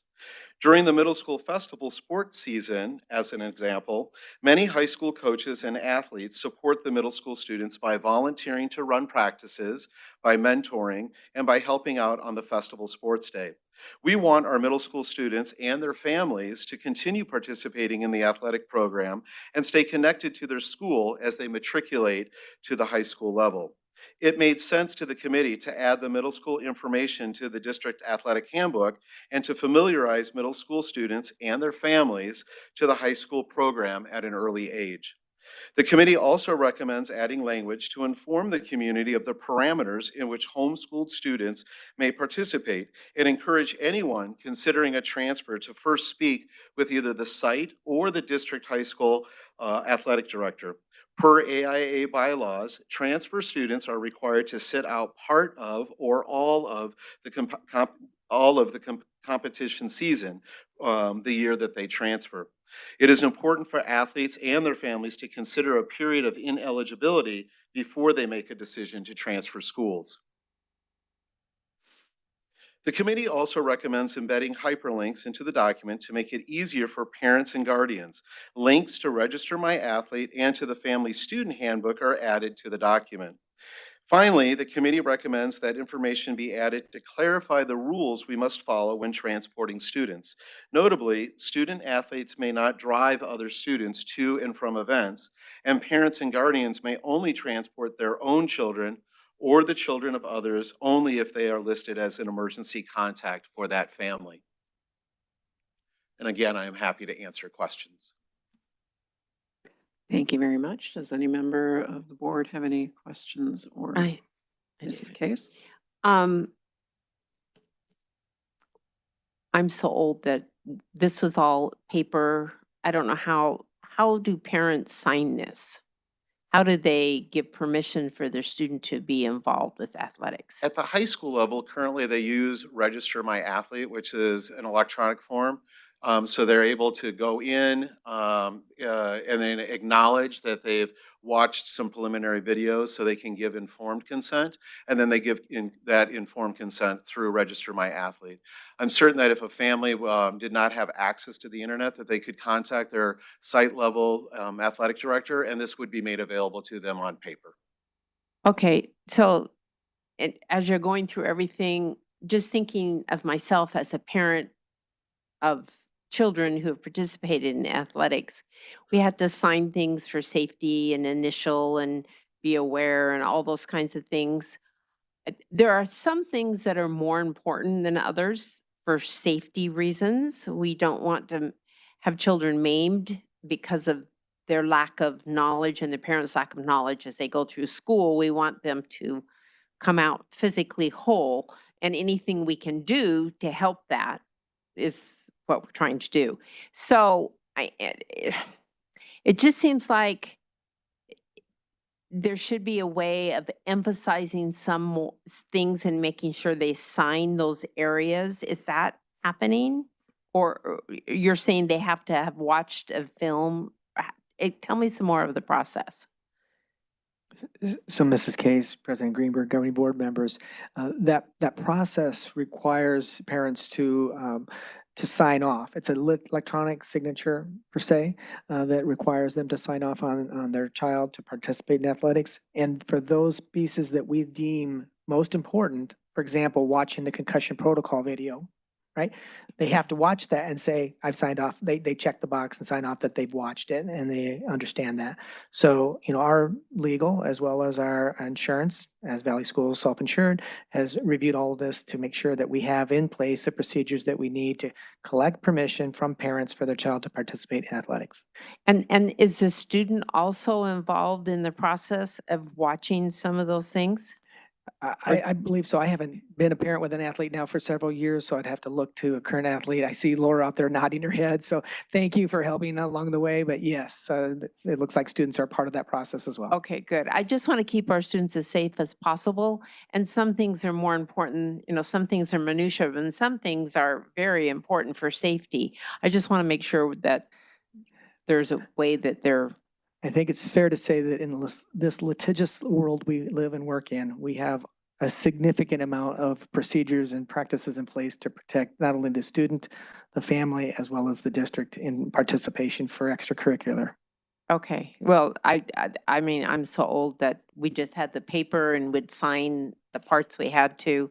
So thank you very much. Does anybody else have, Mrs. Christensen? Thank you again for the presentation and all the hard work you've done on this. I have a question about, well, let's go to this one first. So athletes may not drive other athletes to and from events. Is this by law or is it for safety reasons? Because this can be a hardship. For instance, my son is not an athlete, but he got his driver's license a couple years ago, and we have friends that only have one vehicle, and he swings by, picks them up, they go to choir rehearsal or choir events, and we don't have to give them any special permission. So did the committee consider that it could be a hardship for families that do not have multiple vehicles, and maybe a parent is working and they have a hard time getting their student athlete there? President Greenberg, Mrs. Christensen, governing board members, this primarily addresses transportation away from the school campus for activities. And that's when we will provide the transportation and not permit students to drive to, away, or from activities on their own. The exception is their own child, as well as anybody on the emergency card. The way it's stated here, it says athletes may not drive other athletes to and from events. Parents may drive their own athletes or athletes for which they are listed as emergency contacts. So you're saying that it's not, say Horizon is playing Pinnacle here at her. If he's a down the street Horizon at student Horizon, and he has an activity at Horizon, he gets himself to and from Horizon. right? But if the he has to Pinnacle go to student, Pinnacle for the activity, he has to, parent has to drive them to that football game? we will provide transportation. Okay, they'll be on the bus. Yeah. So they're not allowed to drive their. Correct. Okay. I don't have an athlete, so that's why I'm asking the questions. Yeah, and I it's just applicable wanted- to our non-athletic events too. So that's why we have transportation, the white van fleet that our sponsors, administrators drive, sometimes even smaller teams that are athletic, like golf. But you might have the thespian kids going to an activity in Mesa, and they might take a white van that's district transportation provided. So I'm sorry, I'm having a hard time No, with this. good question. So they're never allowed to drive themselves even if it's Pinnacle and PV playing, they're not, they have to, they get on the bus if it's. There Just could be an down. opportunity, there could be a situation that arises within a family where the student needs to transport themselves to their event, to their athletic event. The rest of the team would be taking the bus that is provided Okay. to transport them. But this language would prevent somebody wanting to carpool with their friend, just to be with their friend in that vehicle. So they would not be allowed to transport another student athlete to that event. Okay. So what I'm hearing you say, Dr. Osmus, is the potential for an exception that's already in practice. Correct.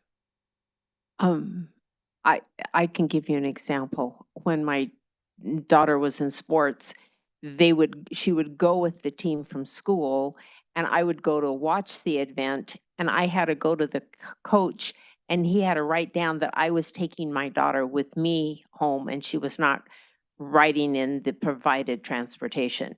And I had to probably sign something that I was doing it for my daughter, so that there was a exchange of who's responsible for that Okay. transportation. Thank you.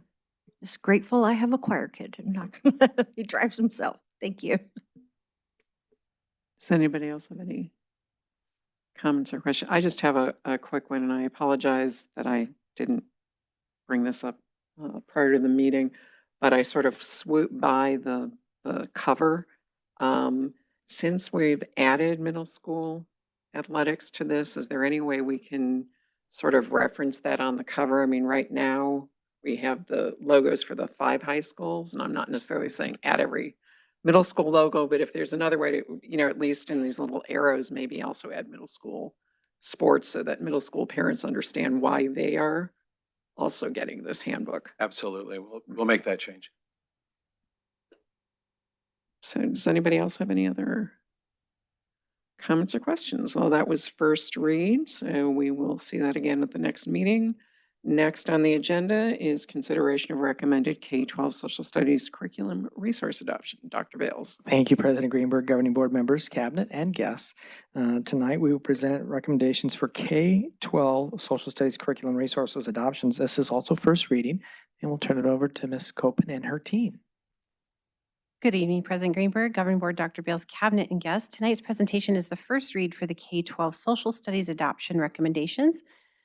Cheryl Cheriton, our K-12 Social Studies Curriculum Specialist and Facilitator of the committee, is here this evening to present to you the committee's process and recommendations and answer any questions that you may have. Thank you, Ms. Copen. The purpose of this presentation is to share with you the Governing Board a first reading of the process and recommendations for the K-12 Social Studies Adoption Committee. Tonight, we begin by acknowledging our committee members and the purpose of their work. Then I'll present a timeline and process and highlight the work that was completed to make this recommendation. I will also share the evaluation criteria that was used to select the most effective social studies curriculum for our PV students. We also had an opportunity to get teacher, principal, student, and community feedback, which we will highlight the insights we gathered from these stakeholders. Finally, we will end the presentation with a recommendation and next steps pending board approval. I would like to take a moment to introduce the dedicated individuals that served on the committee. We have quite a few of them in the audience tonight. Stand up, raise hands. This team received a small token of appreciation at our last meeting with a card that read, "PV students can conquer the world because of you." This statement captured the essence of this team's collaborative work. Our committee members were passionate about the importance of social studies and how this subject creates civic-minded individuals who will be our future. In this group, we have representatives from various stakeholders, including parents, representing elementary, middle, and high schools, administrators, teachers, representing K-12, an ELL coach, a special education teacher, and representation from core knowledge and Spanish immersion programs.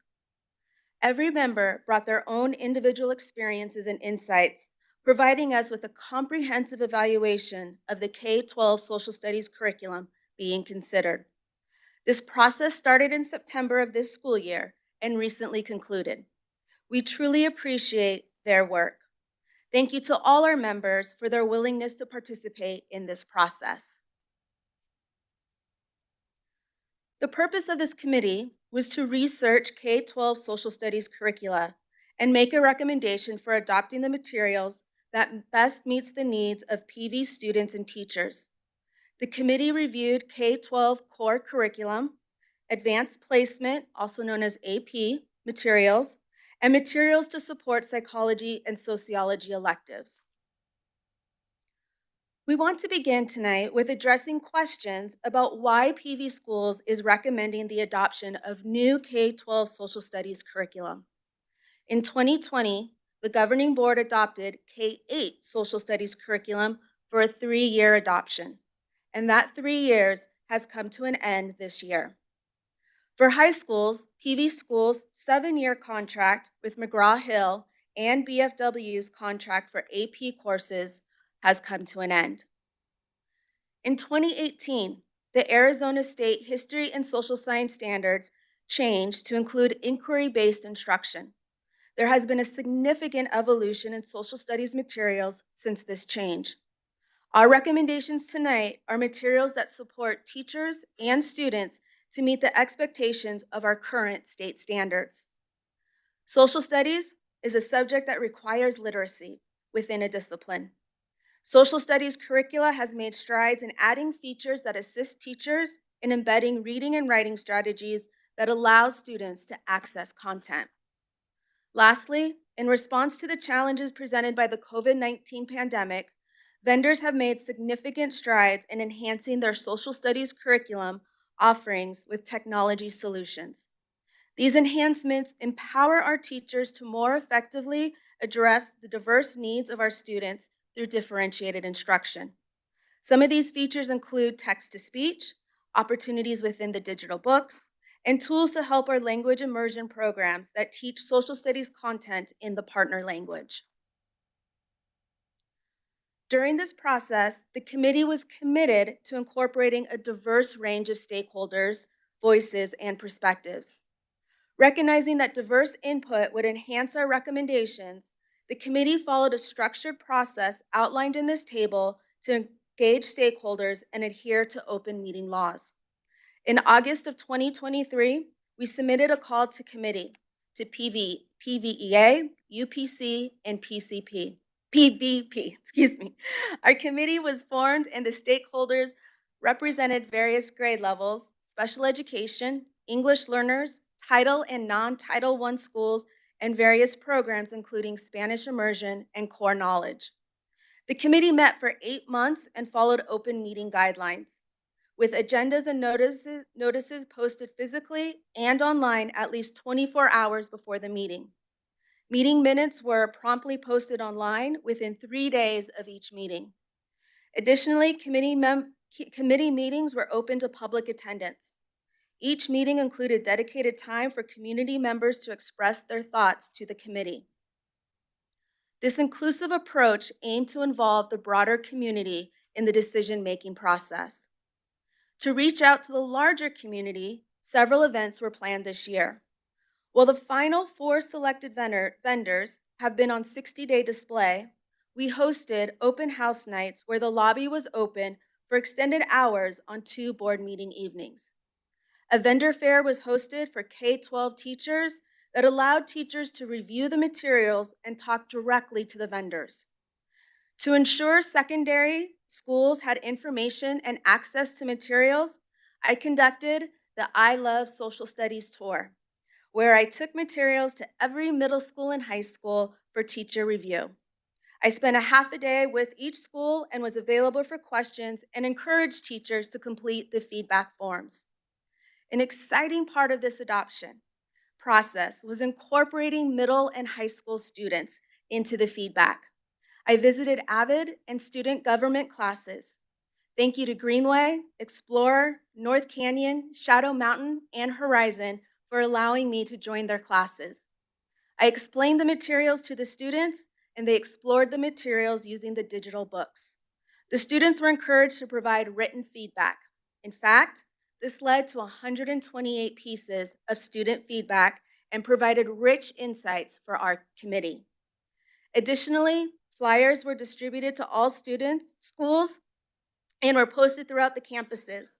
These flyers contain digital access codes to each vendor's curriculum, as well as a link and a QR code to provide feedback for each vendor. The QR code made the information available with cell phones. Materials were on display in the lobby and accessible online for 60 days, from December to March, and feedback forms were available. Through these efforts, the committee received 53 pieces of feedback to consider in addition to the student feedback. Additionally, in mid-March, K-12 teachers received an email with a Google form that invited them to indicate what resources they believed would be the best supports for student learning. This communication resulted in 85 responses. The final steps of the committee was to construct a recommendation to the governing board. We are hopeful to present the second read for approval on April 18th. This approval date will allow for materials to be ordered, and we are hopeful that we can provide teacher manuals by the end of May. The committee began its work by first considering the needs of the students in meeting current inquiry-based standards and analyzed how teaching social studies has changed over the years. Content and skill discussions were centered around the Arizona state standards. Within the Arizona State History and Social Science Standards, there are 6 elements of the inquiry arc. Those include developing compelling questions, constructing supporting questions, gathering and evaluating sources, developing claims, communicating conclusions, and taking informed action. This framework is supported by National Council for the Social Studies, which establishes an inquiry arc that guides how students explore and understand social studies. The committee also reviewed the governing board policy on textbook supplementary materials selection and adoption, which outlines components that require consideration in any curricular adoption. The components include alignment to standards, consideration of student needs, appropriateness for grade level and ability level, encourage civic discourse and involvement, promote varied perspectives, and to support the goals of our social studies courses. The committee then began the selection process by compiling initial vendor lists, and this list was looped out to K-12 teachers to add any resources they wanted to be considered. As a result, requests for proposals were sent to 15 selected vendors, resulting in 14 submissions. A link has been provided for the board in row 4 that lists the 15 initial vendors and the 14 companies that submitted requests for proposal. After reviewing the proposals, 5 companies were asked to present to the committee. Through these vendor presentations, which were open to the public, each vendor had the opportunity to showcase their curriculum virtually. The committee assessed these presentations against the district's high priorities, ultimately narrowing down the vendors to 4. Subsequently, the committee developed and refined rubrics for evaluation purposes to ensure a fair and thorough assessment process. To better understand the reading needs of students, the committee reviewed state literacy scores. We also reviewed student demographics and academic performance trends. Teacher experience levels within the district were reviewed so that the committee could consider this information when looking at ease of implementation for the classroom teacher. The team considered our district's MTSS initiative and leveraged this framework to consider instructional strategies, differentiation tools, and supports for scaffolding. Finally, the committee engaged in rigorous research of each curriculum resource, carefully examining their components to make informed decisions about potential adoption. To increase student achievement in the area of social studies, the committee needed to ensure materials were aligned with the current state standards and the notable shifts. Part of researching each curriculum was ensuring that shifts within the Arizona state standards were accurately reflected. This infographic is taken from ADE to support understanding of the 2018 notable shifts. Some of the shifts I would like to highlight are the vertical alignment of skill complexity, meaning a skill might be introduced in kindergarten, and each year the skill would elevate in complexity. Our new materials need to support teachers in delivering an inquiry-based, critical thinking learning experience. An example of this might be, in the past, we would ask students to identify who was president from 1845 to 1849. In an inquiry-based environment, students would be asked which president from the 1800s had the greatest impact on foreign policy and support your point of view with evidence. Grade level content shifts were also considered. For example, Arizona studies moved from 4th grade to 3rd grade. We also had committee representatives from our core knowledge schools and dual language immersion programs. These programs within PV schools provide students with a unique learning experience through social studies content. The committee was aware of these program needs and used the information to further analyze the materials.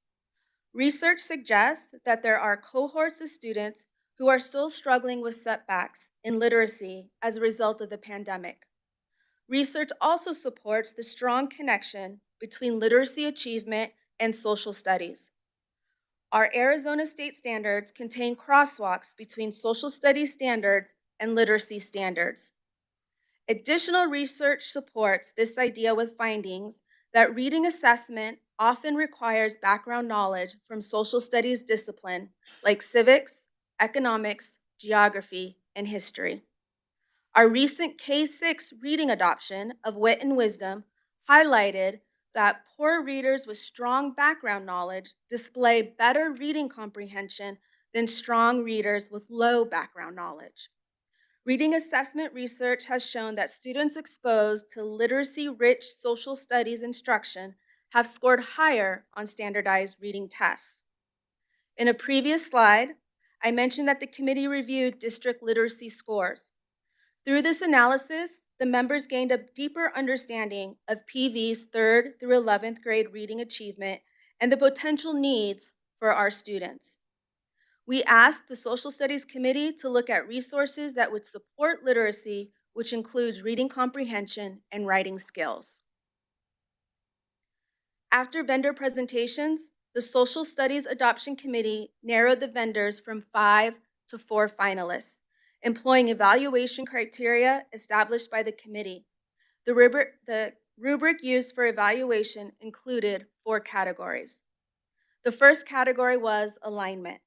This includes alignment with the full scope of Arizona history and social science standards, and inquiry-based instruction, and integrates cross-curricular connections with ELA. This category also noted support for advanced placement courses and dual language immersion programs. The second category was complexity. The committee considered if the materials were written at the appropriate level for each grade, including instructional supports for teachers to plan lessons that encourage higher level thinking and engage students in building skills that include inquiry, thinking analytically, reading critically, and communicating in a compelling manner. The third category was accessibility. This component reviewed the materials through the lens of providing supports for teachers to customize materials, especially to support varying levels of literacy in the classroom. The last category, product features, outlined that the product features instructional materials that are teacher and student friendly for classroom and at-home use, including a range of digital and inquiry-based resources that are compatible with our learning management system, offer diverse and vetted sources, including primary and secondary sources and videos, and are equipped with assessments that are tailored to accomplish all student populations. A link has been provided for the governing board if you wish to see the entire rubric. The committee recognized 4 exceptional candidates listed in grade band options: K-12 McGraw-Hill, including AP, K-8 TCI, Teachers Curriculum Institute, 712 HMH, Houghton Mifflin Harcourt, and for AP courses, BFW, Bedford Freeman Worth. These finalists were selected based on their alignment with the committee's standards and priorities, demonstrating exceptional potential to meet the diverse needs of the district and facilitate effective social studies instruction. After studying each curriculum, considering stakeholder feedback, and discussions about each curriculum, the committee reached consensus on the following resources to best support student achievement in social studies. For K-6, McGraw-Hill, 7-8, TCI, 9-12, McGraw-Hill, and for AP courses, BFW. The Cabinet reviewed the committee recommendation and supports the recommendation. There were some influencing factors that the committee reviewed that impacted their final recommendation. Stakeholder feedback was a source of great insight for our committee. We have spent many hours considering how this feedback validated our recommendations and how the feedback challenged our thinking. Throughout the process, the committee was committed to carrying the perspectives of this wider audience into our decisions. The 128 middle and high school students who contributed feedback brought great validation to the team. Students surveyed said the difficulty level of the McGraw-Hill reading was a 3.5 out of 5. They liked how the online maps were interactive and the font was large enough to read. One student commented, "The passages are short, which makes me want to read them and not to procrastinate." They thought the McGraw-Hill platform was easy to navigate, and they liked the online features such as the highlighter and read aloud functions. In regards to TCI, students surveyed rated the reading level at a 3.4 out of 5. Similar to McGraw-Hill, students liked the online features while reading and found the platform easy to navigate. In regards to our AP courses, BFW was the standout curriculum for its resources and alignment with the College Board according to our stakeholders. The committee was concerned with continuity of materials within grade bands. While our adopted curriculum is strong, we currently have 5 different vendors, including 4 different curricula in grade bands K through 6. Working with 2 vendors will make implementation and oversight easier. While reviewing the materials, the committee was committed to exploring a stronger continuity within the grade bands. The committee reviewed best and final offers. There was not a lot of variance within the offers. TCI curriculum is $200,000 less compared to McGraw-Hill's 7-8 curriculum. McGraw-Hill is offering professional development for the first year at no cost. The cost of the recommended curricula is $3.2 million for a 6-year contract for K-12 and AP materials. This will include textbooks for each classroom, yearly student consumables, and licenses for online platforms.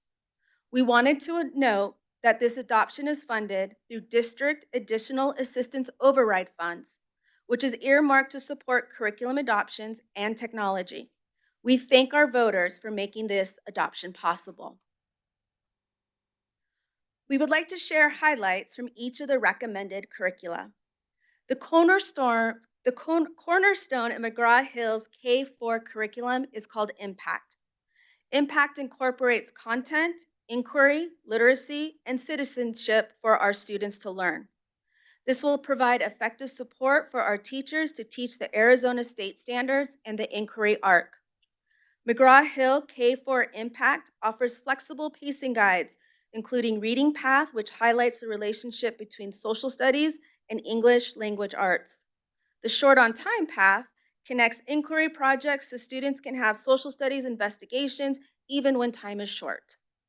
McGraw-Hill offers a curriculum specifically to meet the 3rd grade Arizona State Standards. This was a deciding factor for the committee, as the TCI curriculum does not offer 3rd grade materials aligned to Arizona. 5th and 6th grade curricula is titled United States Studies Arizona Edition for the 5th grade and middle school world history, voices and perspectives for the 6th grade.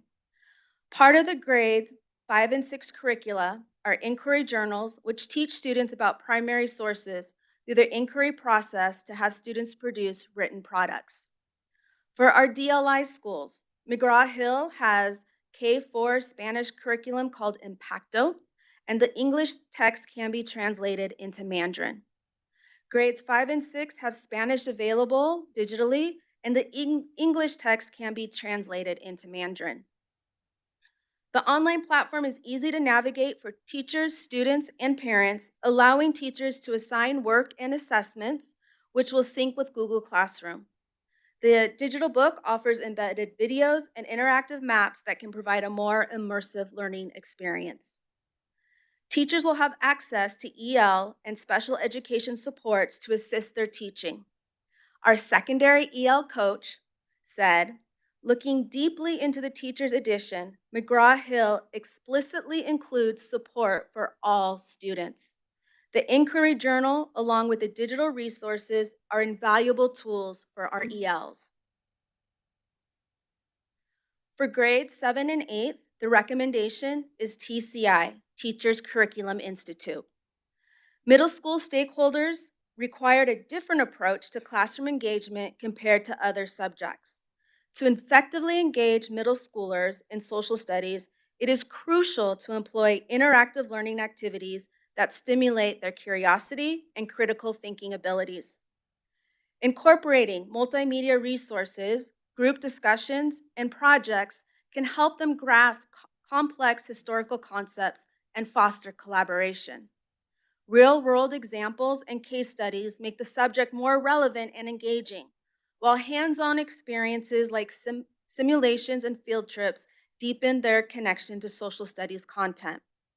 By utilizing these strategies, educators can create a dynamic and interactive learning environment that resonates with middle school students. TCI offers easy-to-implement, interactive curriculum that is comprehensive and blends print and digital materials.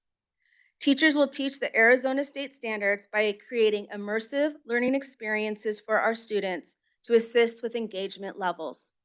For example, in the 8th grade Civics Alive curriculum, while learning about the roles of each branch in the U.S. government, students will act as members of the presidential cabinet to evaluate an executive department. The 7th grade History Alive curriculum offers video-based geography challenges at the beginning of each unit. From surveying the physical features of places in Europe to exploring the environment of the Americas, these geography activities engage students with vivid images and thought-provoking questions. Our stakeholders found the online platform easy to navigate. Teachers can assign work and assessments through the online platform, which will sync with Google Classroom. PV Schools is known for high passing rates on the 8th grade civics test. In 2022-2023, 81% of 8th graders passed the civics test. TCI's Civics Alive curriculum provides teachers the necessary resources to teach the content and skills for our students to pass the civics test prior to entering high school. Although for 7th and 8th grades, TCI will provide a break for McGraw-Hill, the committee recognized TCI's focus on engagement for middle school students was essential. TCI will build upon the concept of McGraw-Hill's K-6 curriculum, and TCI's curriculum will provide background knowledge for students to move on to using 9-12 McGraw-Hill in high school. For grades 9-12, the committee is recommending McGraw-Hill. This is our current adopted curriculum, yet McGraw-Hill has updated its online platform, making it easier to navigate, access primary sources, and create assessments. In terms of continuity of the K-12 curriculum, the committee is comfortable with a different curriculum for grades 7 and 8 due to the interactive nature of TCI. Also, there is not a social studies course offered in 9th grade. Therefore, to pick up the McGraw-Hill curriculum and platform in 10th grade will not be an issue for our students. Similar to the K-6 McGraw-Hill curriculum, the 9-12 curriculum offers the same support resources for all students, including our ELs and special education students. This will assist our high school teachers to scaffold and differentiate lessons for our students. McGraw-Hill offers a variety of assessments. There are questions embedded within the ebook where students can get instant feedback on reading comprehension. The summative assessments offer a combination of basic and higher order thinking questions. This will align nicely with the Social Studies Common Final. Lastly, our AP courses, the recommendation is BFW, Bedford, Freeman, and Worth. This is our current curriculum for AP. BFW is superior when it comes to preparing our students for the College Board AP exams while simultaneously meeting Arizona state standards. Each content area offers skill building and exam preparation. BFW has also updated their online platform since our last adoption, making it easier to navigate for teachers and students. In light of all that has been presented tonight, the recommendation to the governing board is to adopt the following for the social studies core curriculum for a period of 6 years. McGraw-Hill for K-6, TCI for 7th and 8th grades, McGraw-Hill for 9-12, and BFW for AP courses. The recommendation is for a 6-year contract as not to coincide with ELA's 7-year adoption. We recognize our K-6 teachers have a heavy lift this next school year, learning a new ELA and social studies curriculum.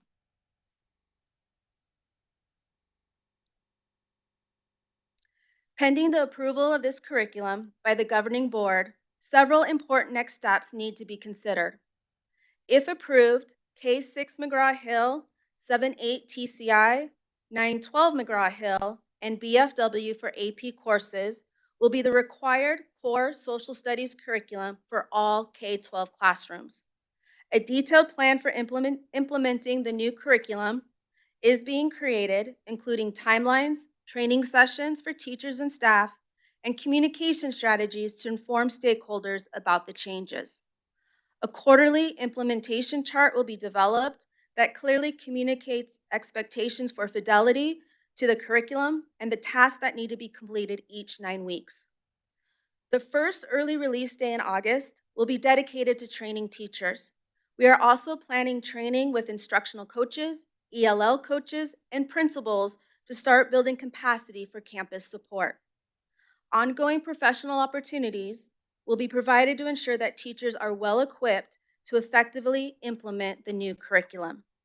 This may include workshops, coaching, and access to resources and support materials. We will work to create a plan to effectively allocate resources such as textbooks and supplementary materials. We will ensure that classrooms have the necessary resources to facilitate instruction and learning. I will facilitate work teams to create GVC documents that will serve as guide for implementation.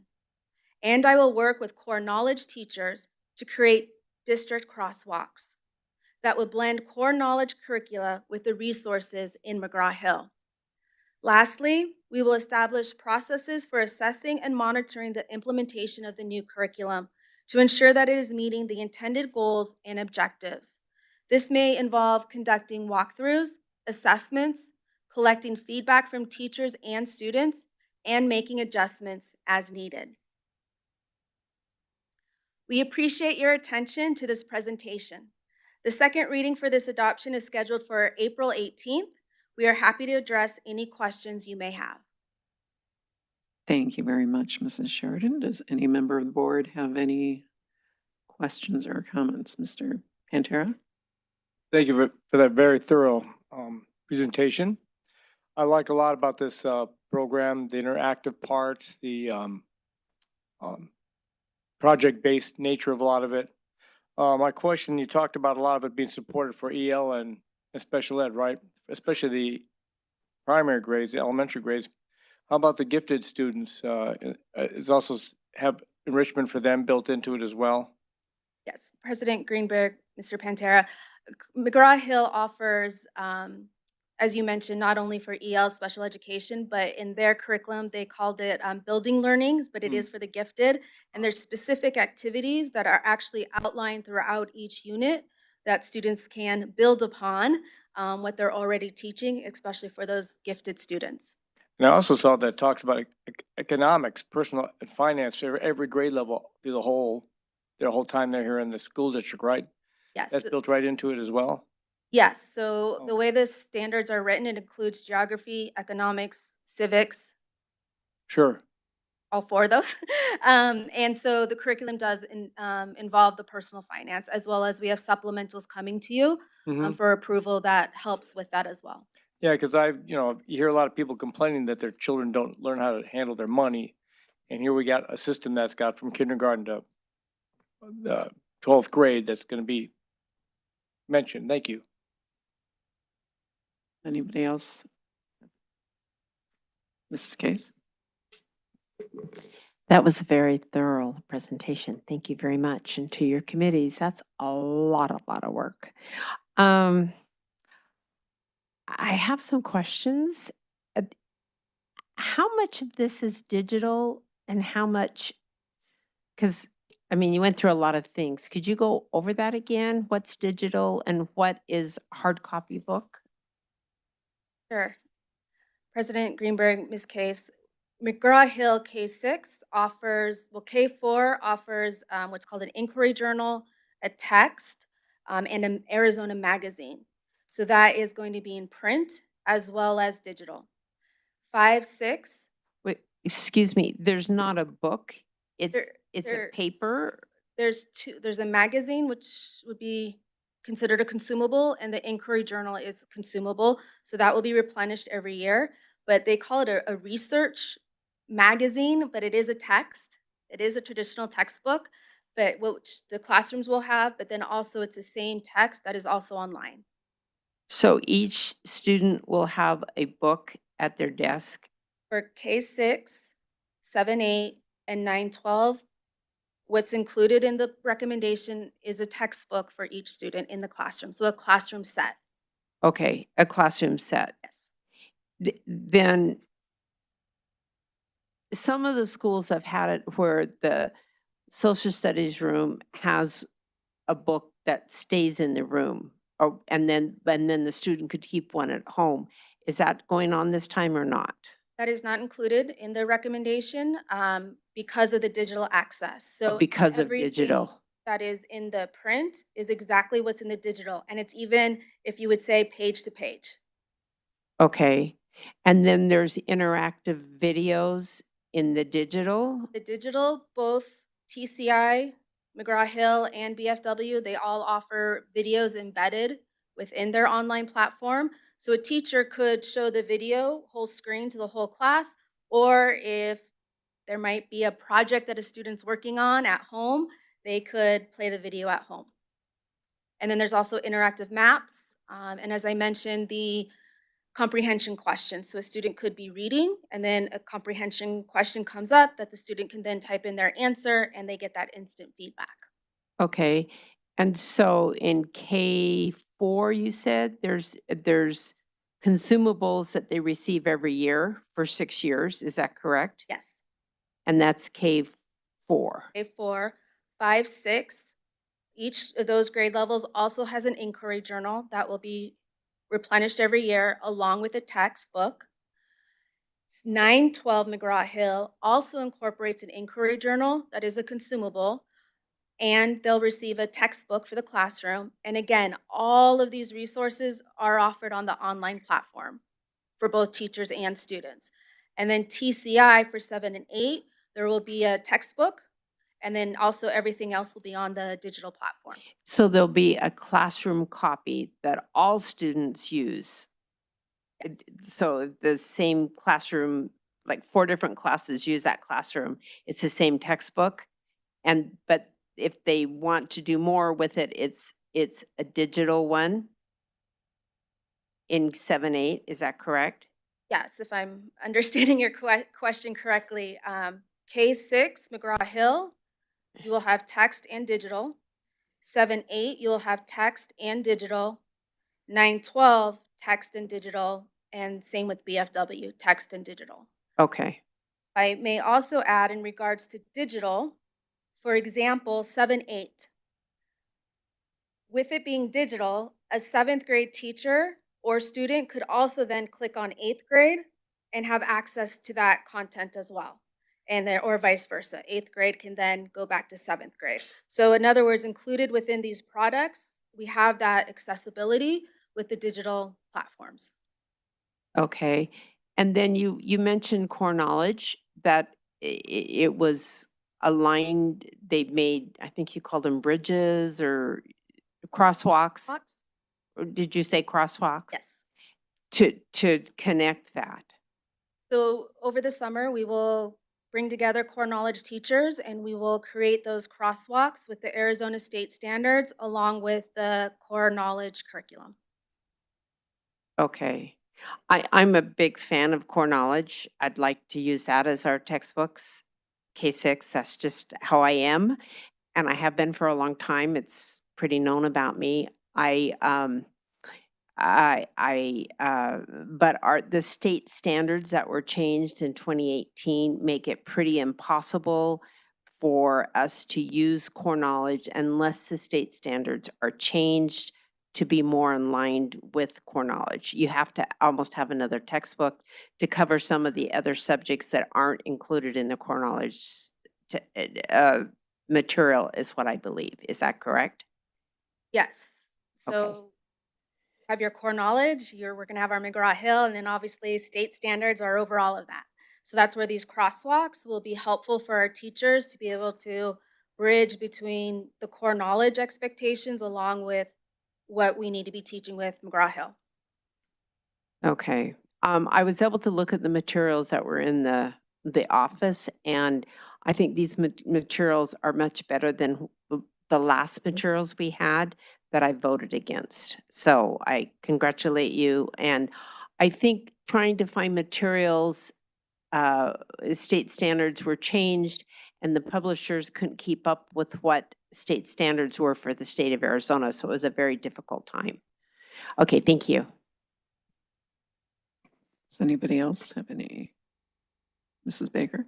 All my questions were actually answered. That was a very thorough presentation. I thank you and the committee for your hard work. And I do appreciate that you even got feedback from the students. So thank you very much. Ms. Christensen?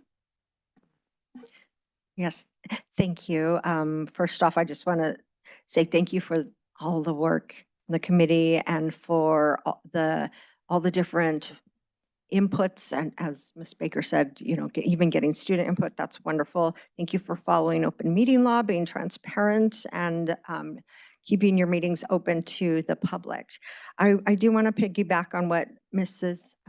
Case said in regards to core knowledge. Her and I are very much in alignment with promoting core knowledge. And it's my understanding, I did reach out to Dr. Corson. I did do a little bit of research, and it's my understanding that the Arizona Department of Education is working with us to help with those crosswalks. And it's my understanding that if we change things to implement new curriculums, that they will continue to work with us on those. So I just wanted to, because I think you, Nancy, and I had a discussion, and then I had a discussion with Dr. Corson. So I just wanted to reiterate that we don't have to get rid of our core knowledge programs, because there will be support for that. So just a point. The second thing I wanted to talk about was it was my understanding that TCI had a very authentic translation for the Spanish language, and that McGraw-Hill wasn't so good. Can you speak to that a little bit? Because I was getting feedback that so Sandpiper is one of our very special schools, and we want to ensure that our students at Sandpiper do have a very strong curriculum with their Spanish immersion. And it was my understanding that the recommendation for McGraw-Hill was more of a Google translator, and I may be getting this wrong, but whereas the TCI for Sandpiper in the Spanish language was a lot more authentic. Can you speak to that? President Greenberg, Ms. Christensen, I did look into this because this was brought up. And speaking with McGraw-Hill, they have reassured us that their translation is authentic. So they offer K4 Impacto. So it'll be exactly what our English students get in terms of inquiry journals, the text, and magazines. Grades 5 and 6, it's not a part of Impacto, but those two grade levels are authentically translated into Spanish, and there will be Spanish resources. And then 9-12, same thing. Spanish resources are available. And in speaking with McGraw-Hill, most likely they will be able to provide us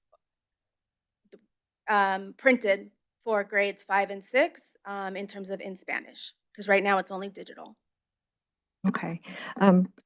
It was my understanding that there were members that were experts in Spanish that gave feedback, and that they felt a little bit disheartened by the committee not hearing their voice. And so I just want to make sure that all our committee members are heard and not dismissed. And to me, if you bring in an expert that is teaching Spanish and they're in the Sandpiper Spanish immersion program, that she would have a strong voice in helping to pick the adoption for that TCI versus the McGraw-Hill.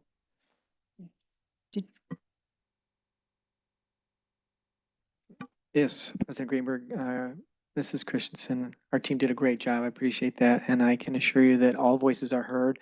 I think it's important to note that one voice doesn't determine the selection process. And there are multiple experts in Spanish language immersion, including the publishers that we rely on in developing these materials. But I have been, the committee members and the facilitators have assured me that everybody had an opportunity to have their voices heard, which is very important to us.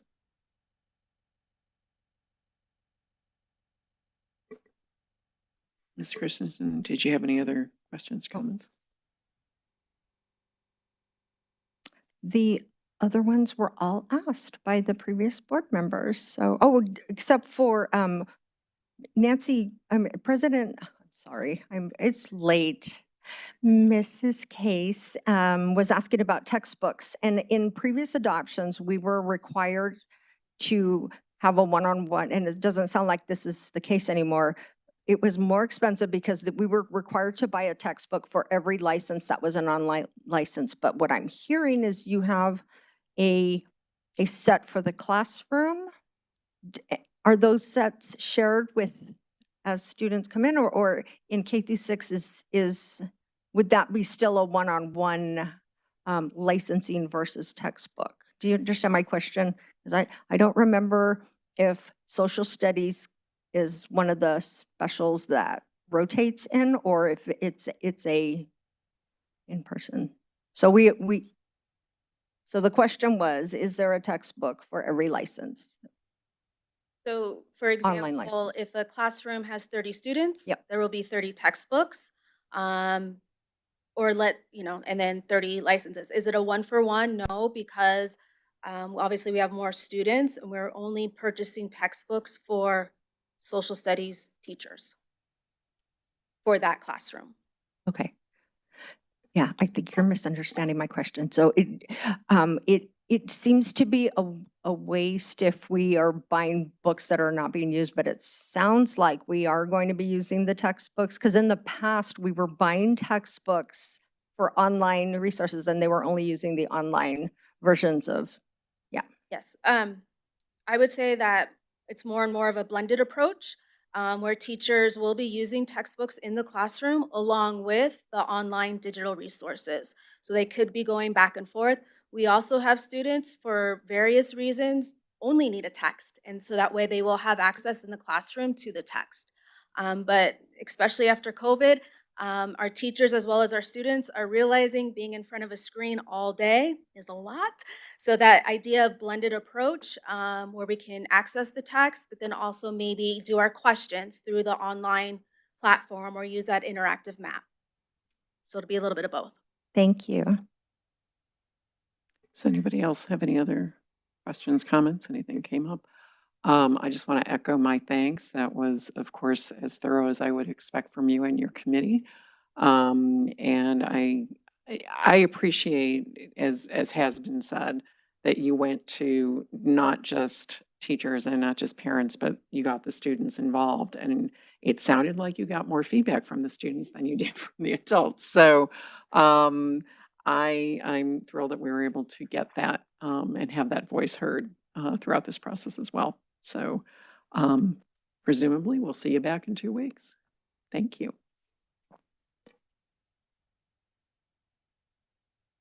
And last on the agenda is consideration of the recommended 712 ECAPS platform. Excuse me, Dr.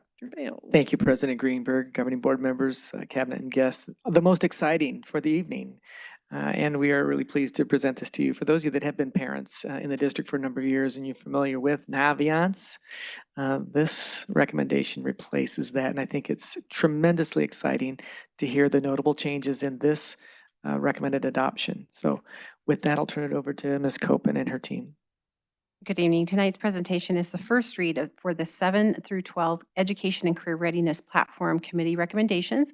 I would like to thank the committee for 8 months of thoughtful research that supported the recommendation for the new platform and to support our students with tracking college and career readiness. Our facilitator of this committee, Connie Withers, lead district counselor, is here this evening to present you the committee's process and the recommendations and answer any questions you may have. Thank you, Ms. Copen. As Ms. Copen stated, the purpose of this presentation is to share with the Governing Board a first reading of the process and recommendation of the 7th through 12th Education and Career Platform Adoption Committee. Tonight, I will begin by acknowledging our committee members and the purpose of their work on this committee. Then I will present the timeline and process and highlight the work that was completed to make this recommendation. I will also share the evaluation criteria that was used to select the most effective product for Paradise Valley. We also had an opportunity to get student and community feedback that I will share and end with the final recommendations and implementation next steps. Before I begin the presentation, I would like to take a moment to introduce the dedicated individuals that served on the committee. In this group, we have representatives from various stakeholders, including parents, administrators, teachers, counselors, our district CCRI specialist, and the CTE director. And some of them are here with us tonight. Each committee member brought a unique perspective to finding the best solutions to support our students in building a portfolio for their post-secondary journey. These members also looped out information and gathered input through the process. We were also able to get student input, and we will be sharing that later in the presentation. Thank you to all of our members for their willingness to participate in this process. I will be discussing the ECAPs, Education Career Action Plans, throughout this presentation, and I want to take a moment and provide some information about this requirement. In 2008, the Arizona State Board of Education required all high school students to develop an education career action plan. The platform we are discussing tonight will capture documentation for our middle and high school students to meet the Arizona ECAP requirements. ECAP requirements begin in the 9th grade. However, tonight you will hear us discuss how providing our middle school counselors and students access to this platform will assist them in their high school course selection, career development, and creating a vision for their future. This platform will allow for documentation and completion of the ECAP portfolios. The 4 pillars of the ECAPs include academic, career, post-secondary, and extracurricular. These pillars should be documented, reviewed, and updated a minimum of once an academic year. As students take classes and learn, their secondary and post-secondary desires might change. So reviewing multiple times in an academic year allows the school to provide the most accurate guidance. Academic goals include items such as planning coursework, documenting post-secondary goals, as well as rewarding academic achievements and awards, taking a skills assessment, or identifying academic areas of growth. Career goals include items such as exploring career opportunities, defining a career goal, or exploring needed educational requirements to achieve the career goal. researching careers, or attending a career fair. Post-secondary goals include items such as exploring admission requirements, completing necessary applications, and exploring financial planning. For a student, this might look like creating a list of desired paths that will lead to their career goal, filling out their FAFSA, or speaking with universities that offer programs that they have an interest. Extracurricular goals include items such as documenting participation in clubs, organizations, athletics, fine arts, community service, recreational activities, work-related activity, leadership opportunities, and any other activities. For the student, this might look like adding their extracurricular activities into the resume building tool. In addition to being a great practice, it is also a requirement of SBE 1208. This requirement is linked for the board on this slide. SBE 1209 mandates that every high school student from 9th through 12th grade must have an ECAP. This plan is created with input from the student, their parents or guardians, and school officials chosen by the school leader. The ECAP is a requirement that must be met before a student can graduate. This also supports the requirements of our Title IV grant, which requires the development of a well-rounded education for every student. The purpose of this committee was to research effective platforms to support PV's requirement for tracking ECAPs and provide a recommendation. Before I begin, I wanted to address questions about why PV is recommending the adoption of a new 7 through 12 college and career platform. Our current platform is Naviance, which is a PowerSchools product. We have been using this platform for well over a decade. However, Naviance's inability to properly connect to Infinite Campus has created great inefficiencies for both students and counselors, and has made collecting ECAP evidence difficult, as we have to go to other sources to complete the full requirement by the state.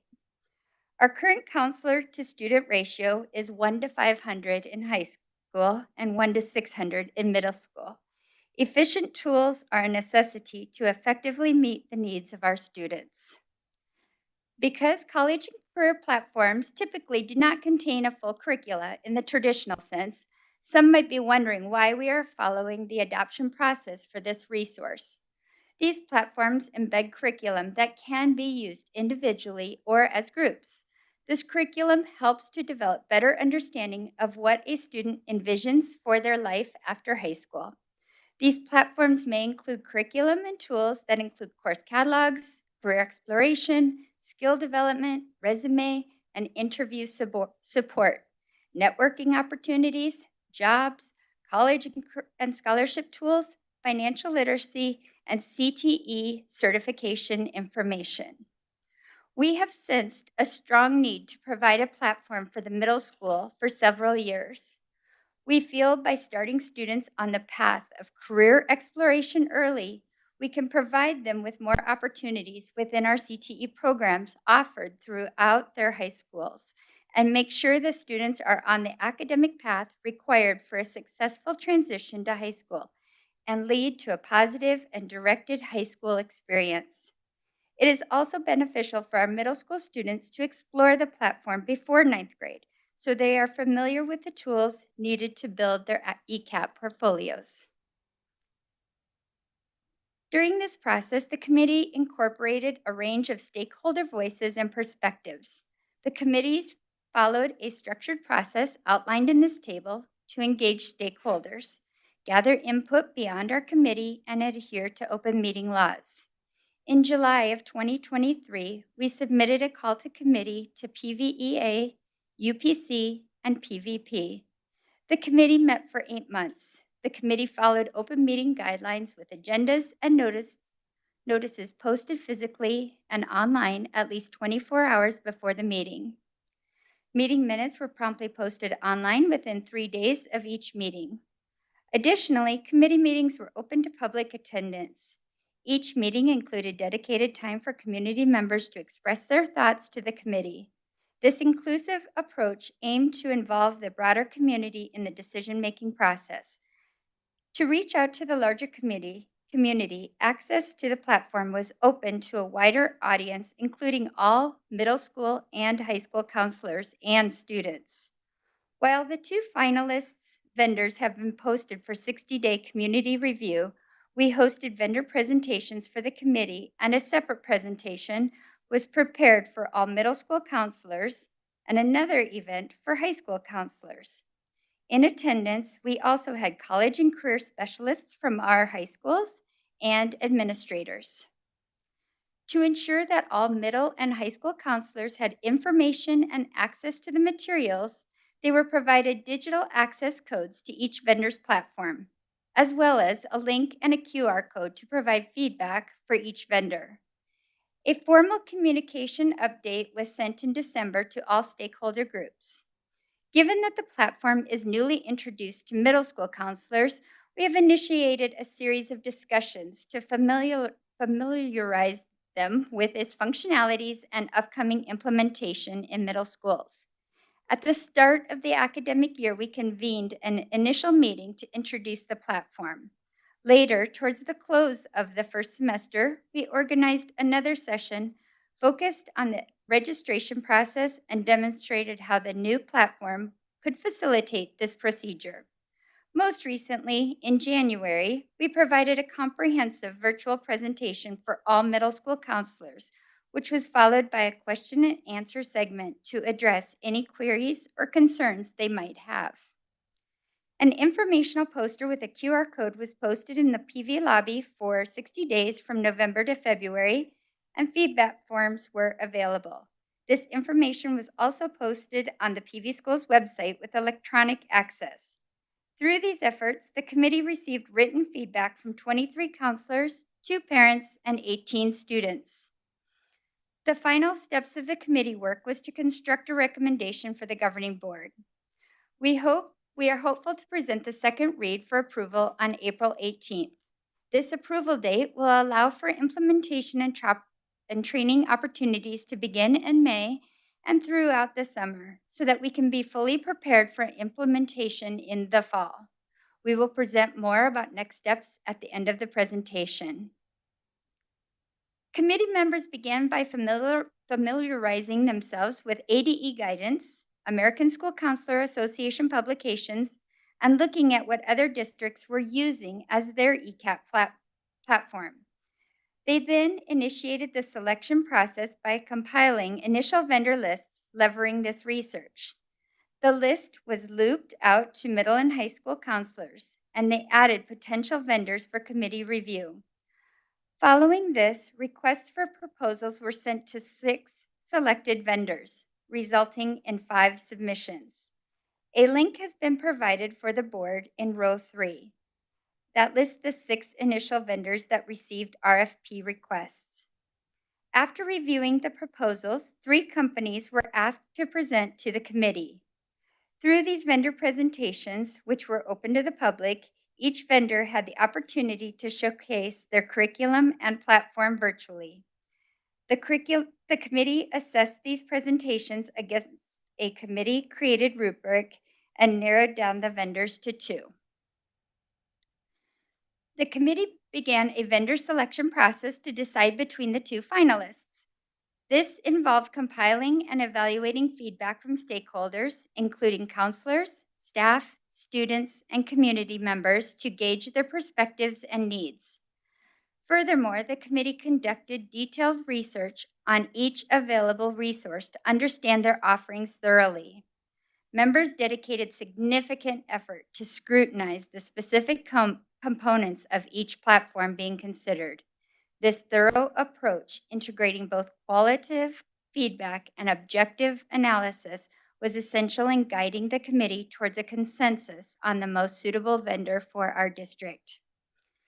The rubric used to evaluate was created by the committee and included the following indicators. The Arizona ECAP standards provided the framework for our evaluation. The recommended platform needed to provide a portfolio for each student. The committee was committed to find a tool that was relevant, engaging, and intuitive for students, parents, and counselors and teachers. The committee was looking for a platform that was high quality and user-friendly.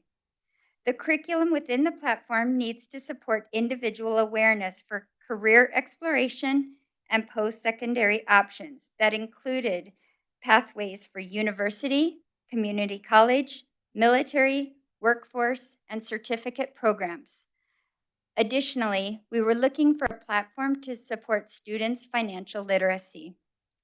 To increase efficiency for our counseling teams, we need the platform to efficiently support sending transcripts, completing common college applications, creating resumes, goal setting for students, and it also needed to provide data analysis, scholarship, financial aid searches, FAFSA completion tools, college visit scheduler, and work-based learning opportunities. We were also looking for a platform that will support our students to have college exploration with direct pages for the universities, community colleges, and trade schools, with links to direct websites like FAFSA, ACT, SAT, College Board, and NCAA. We currently do not have a feature that allows alumni access to request transcripts and gather information. If a platform could provide this, it would create efficiencies by eliminating the need for former students to contact the school for transcripts. We also would like for parents to be part of the entire portfolio. The committee evaluated ease of parent involvement as part of the review. Since Naviance did not integrate well with Infinite Campus, parental use of the previous platform was problematic. It was also a reason we had challenges getting parental feedback or participation on the committee. It was just something they were not aware we had, so it was vital in this platform moving forward. Providing additional information for multilingual families was also considered. The committee also looked at components for tracking and exploring CTE experiences. And finally, the committee consulted the IT department to review data security and privacy ratings. The committee identified the following two standout contenders listed in alphabetical order: SchoolLinks and Zello. These finalists were selected based on their alignment with the committee standards and priorities, demonstrating potential to meet the needs of our schools. And they also met the IT's review for online security measures. As the committee began studying each platform, they discussed the need to know what students thought. Since this is a tool meant to support students with their futures, we wanted to know what they thought about each platform. Lead counselors worked with students to log in to each platform and explore. 18 students took a deep dive into both platforms. The students were given tasks to complete in each platform and then were asked to record their ease in completing the task within each platform. Their input was captured in a Google form for committee consideration. A general summary of their comments was that students liked the navigation of both platforms, but most students preferred the tools available in SchoolLinks. Both of our finalist platforms would have provided a solid ECAP platform for our district, just as Naviance has provided over the years. But in addition to the ECAP portfolios, we were looking for a platform that offers a robust academic planner that integrates well with Infinite Campus, provides a relevant platform that students can easily navigate, and will ultimately assist in counselor efficiency and increase post-secondary success. With these considerations, our committee came to consensus that SchoolLinks is the platform that would serve our students best. Several factors contributed to this decision. First, the SchoolLinks platform integrates seamlessly with Infinite Campus. SchoolLinks provides course planner features, career exploration curriculum, and alumni access. The middle and high school counselors overwhelmingly favored the ease of use and efficiency that SchoolLinks would provide to all stakeholders, including parents. Overall, it will assist our middle school students to begin career research that will assist them in selecting their courses upon entering high school, and it will provide the high school students access to assessments, career and college, and scholarship searches, and provide a well-rounded solution to fulfill ECAP portfolios and college and career plans. Alumni will have access to school links to request transcripts, to review their career data, or to print their resume. As I have mentioned, parent accessibility to the platform is a vital part of the plan to move more students successfully forward toward their futures, and School Links also offers that access. An added benefit to School Links is that it provides a component to track college and career readiness indicators for every student. This component is an add-on, and it was not part of the original RFP request. However, this could potentially be a monumental time saver in creating accountability data for our high school letter grades and can increase the accuracy of data collection. This may not be implemented in the first year, but it is a powerful tool that we all want to see implemented by year 2. The annual cost of School Links will be very comparable to what we currently pay for Naviance. After 1 year implementation cost of $88,720, the reoccurring cost will be $64,220, compared to Naviance's annual fee of $60,273. Additionally, middle school students are included within School Links cost and is currently not included in our Naviance pricing. Adding the CCRI tool to the School Links platform will result in an additional $13,950 annual fee.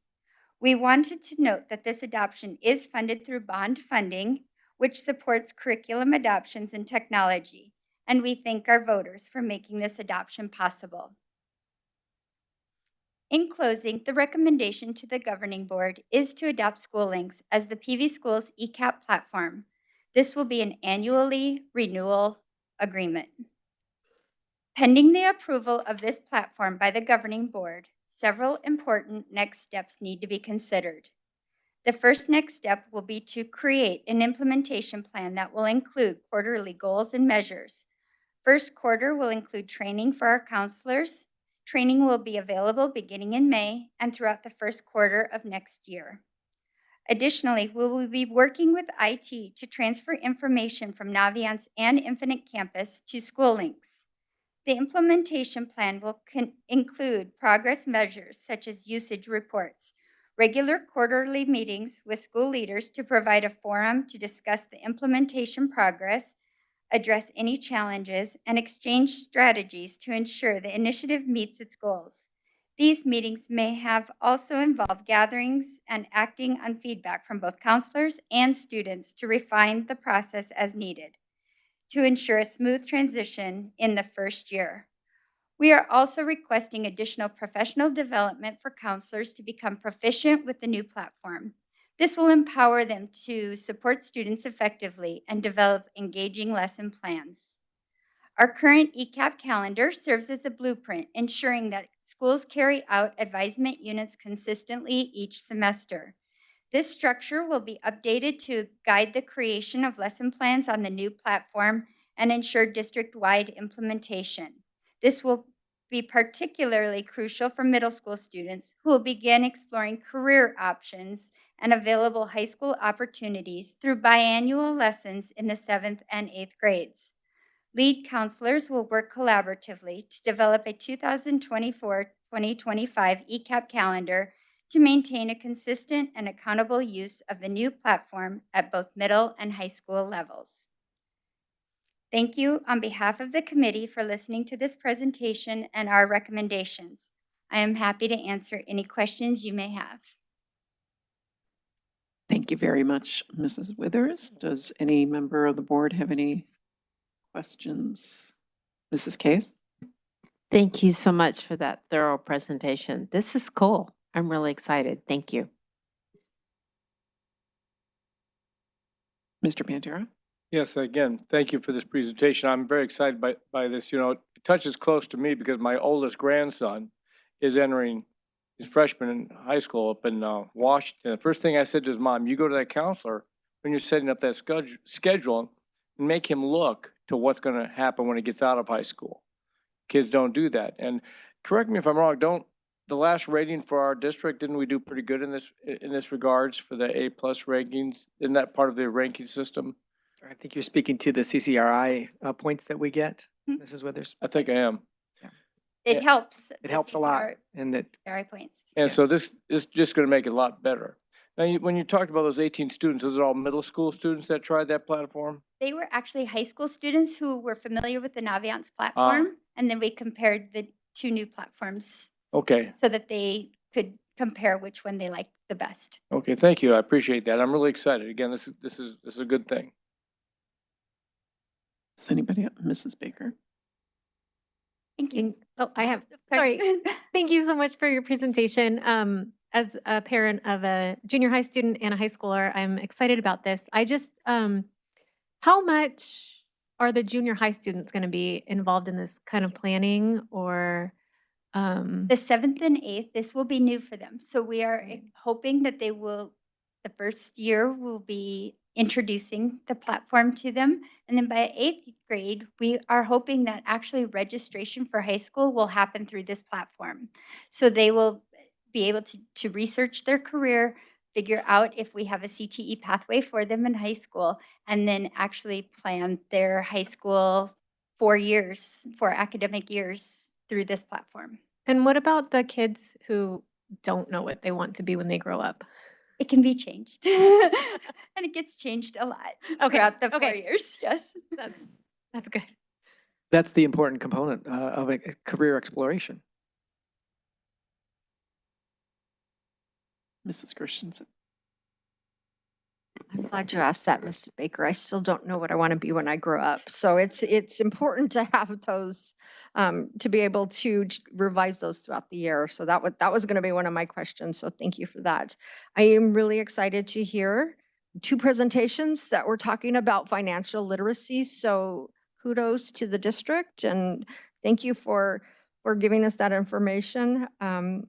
And then I really liked that the early career, we're doing early career path, just having the kids think about it in middle school. So that's just wonderful. My one question is, you mentioned that it has the ability to make a resume, because I know I have a senior and we're having to deal with that kind of stuff right now.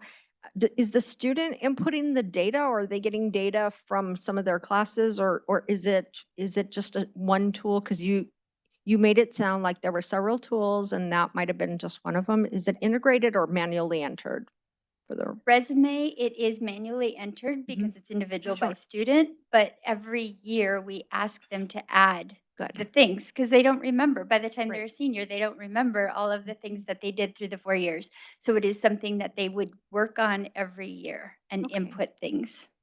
Wonderful. Thank you for the presentation. Welcome.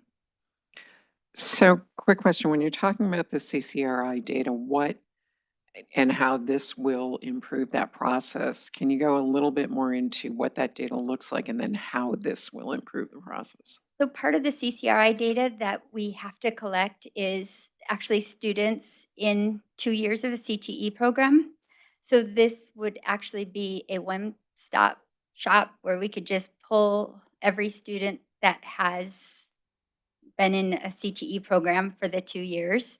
It's actually on the students' dashboard, so they can actually create a dashboard for the students with the CCRI data just for Arizona, and it will tell the students where they are with earning their bonus points. And you said that was an extra cost of all of what, 13 grand a year or something to be able to It's drastically improve that process. and help with efficiency tremendously. Yes. Yeah. Excellent. Excellent. Does anybody else? have I think it's exciting, President Greenberg, governing board members, that it's expanded to 7th and 8th grade. And for those that are familiar with Naviance, the parent access has required your students' login information, and now you have your own. So that's kind of exciting too, little things like that. And streamlining the data that's collected for our counselors is going to be huge. And I'm excited that we have this opportunity to upgrade this, and particularly even the multilingual component. Well, and also things like being able to just get your own transcripts and not have to. plug the Surprisingly, school. Mr. Droege can confirm that we probably get maybe once a week a public records request for transcripts. Now they can go get it on their own through this platform. Thank you very much. Thank you. Thank you. So before we adjourn, I'd like to remind everybody that the next regular board meeting will be held on Thursday, April 18, starting at 6:30. Mrs. Case, may I have a motion to adjourn? So moved. All those in favor, please say aye. Aye. Aye. All those opposed say nay. Any abstentions? Motion passes unanimously. We are adjourned. Thank you.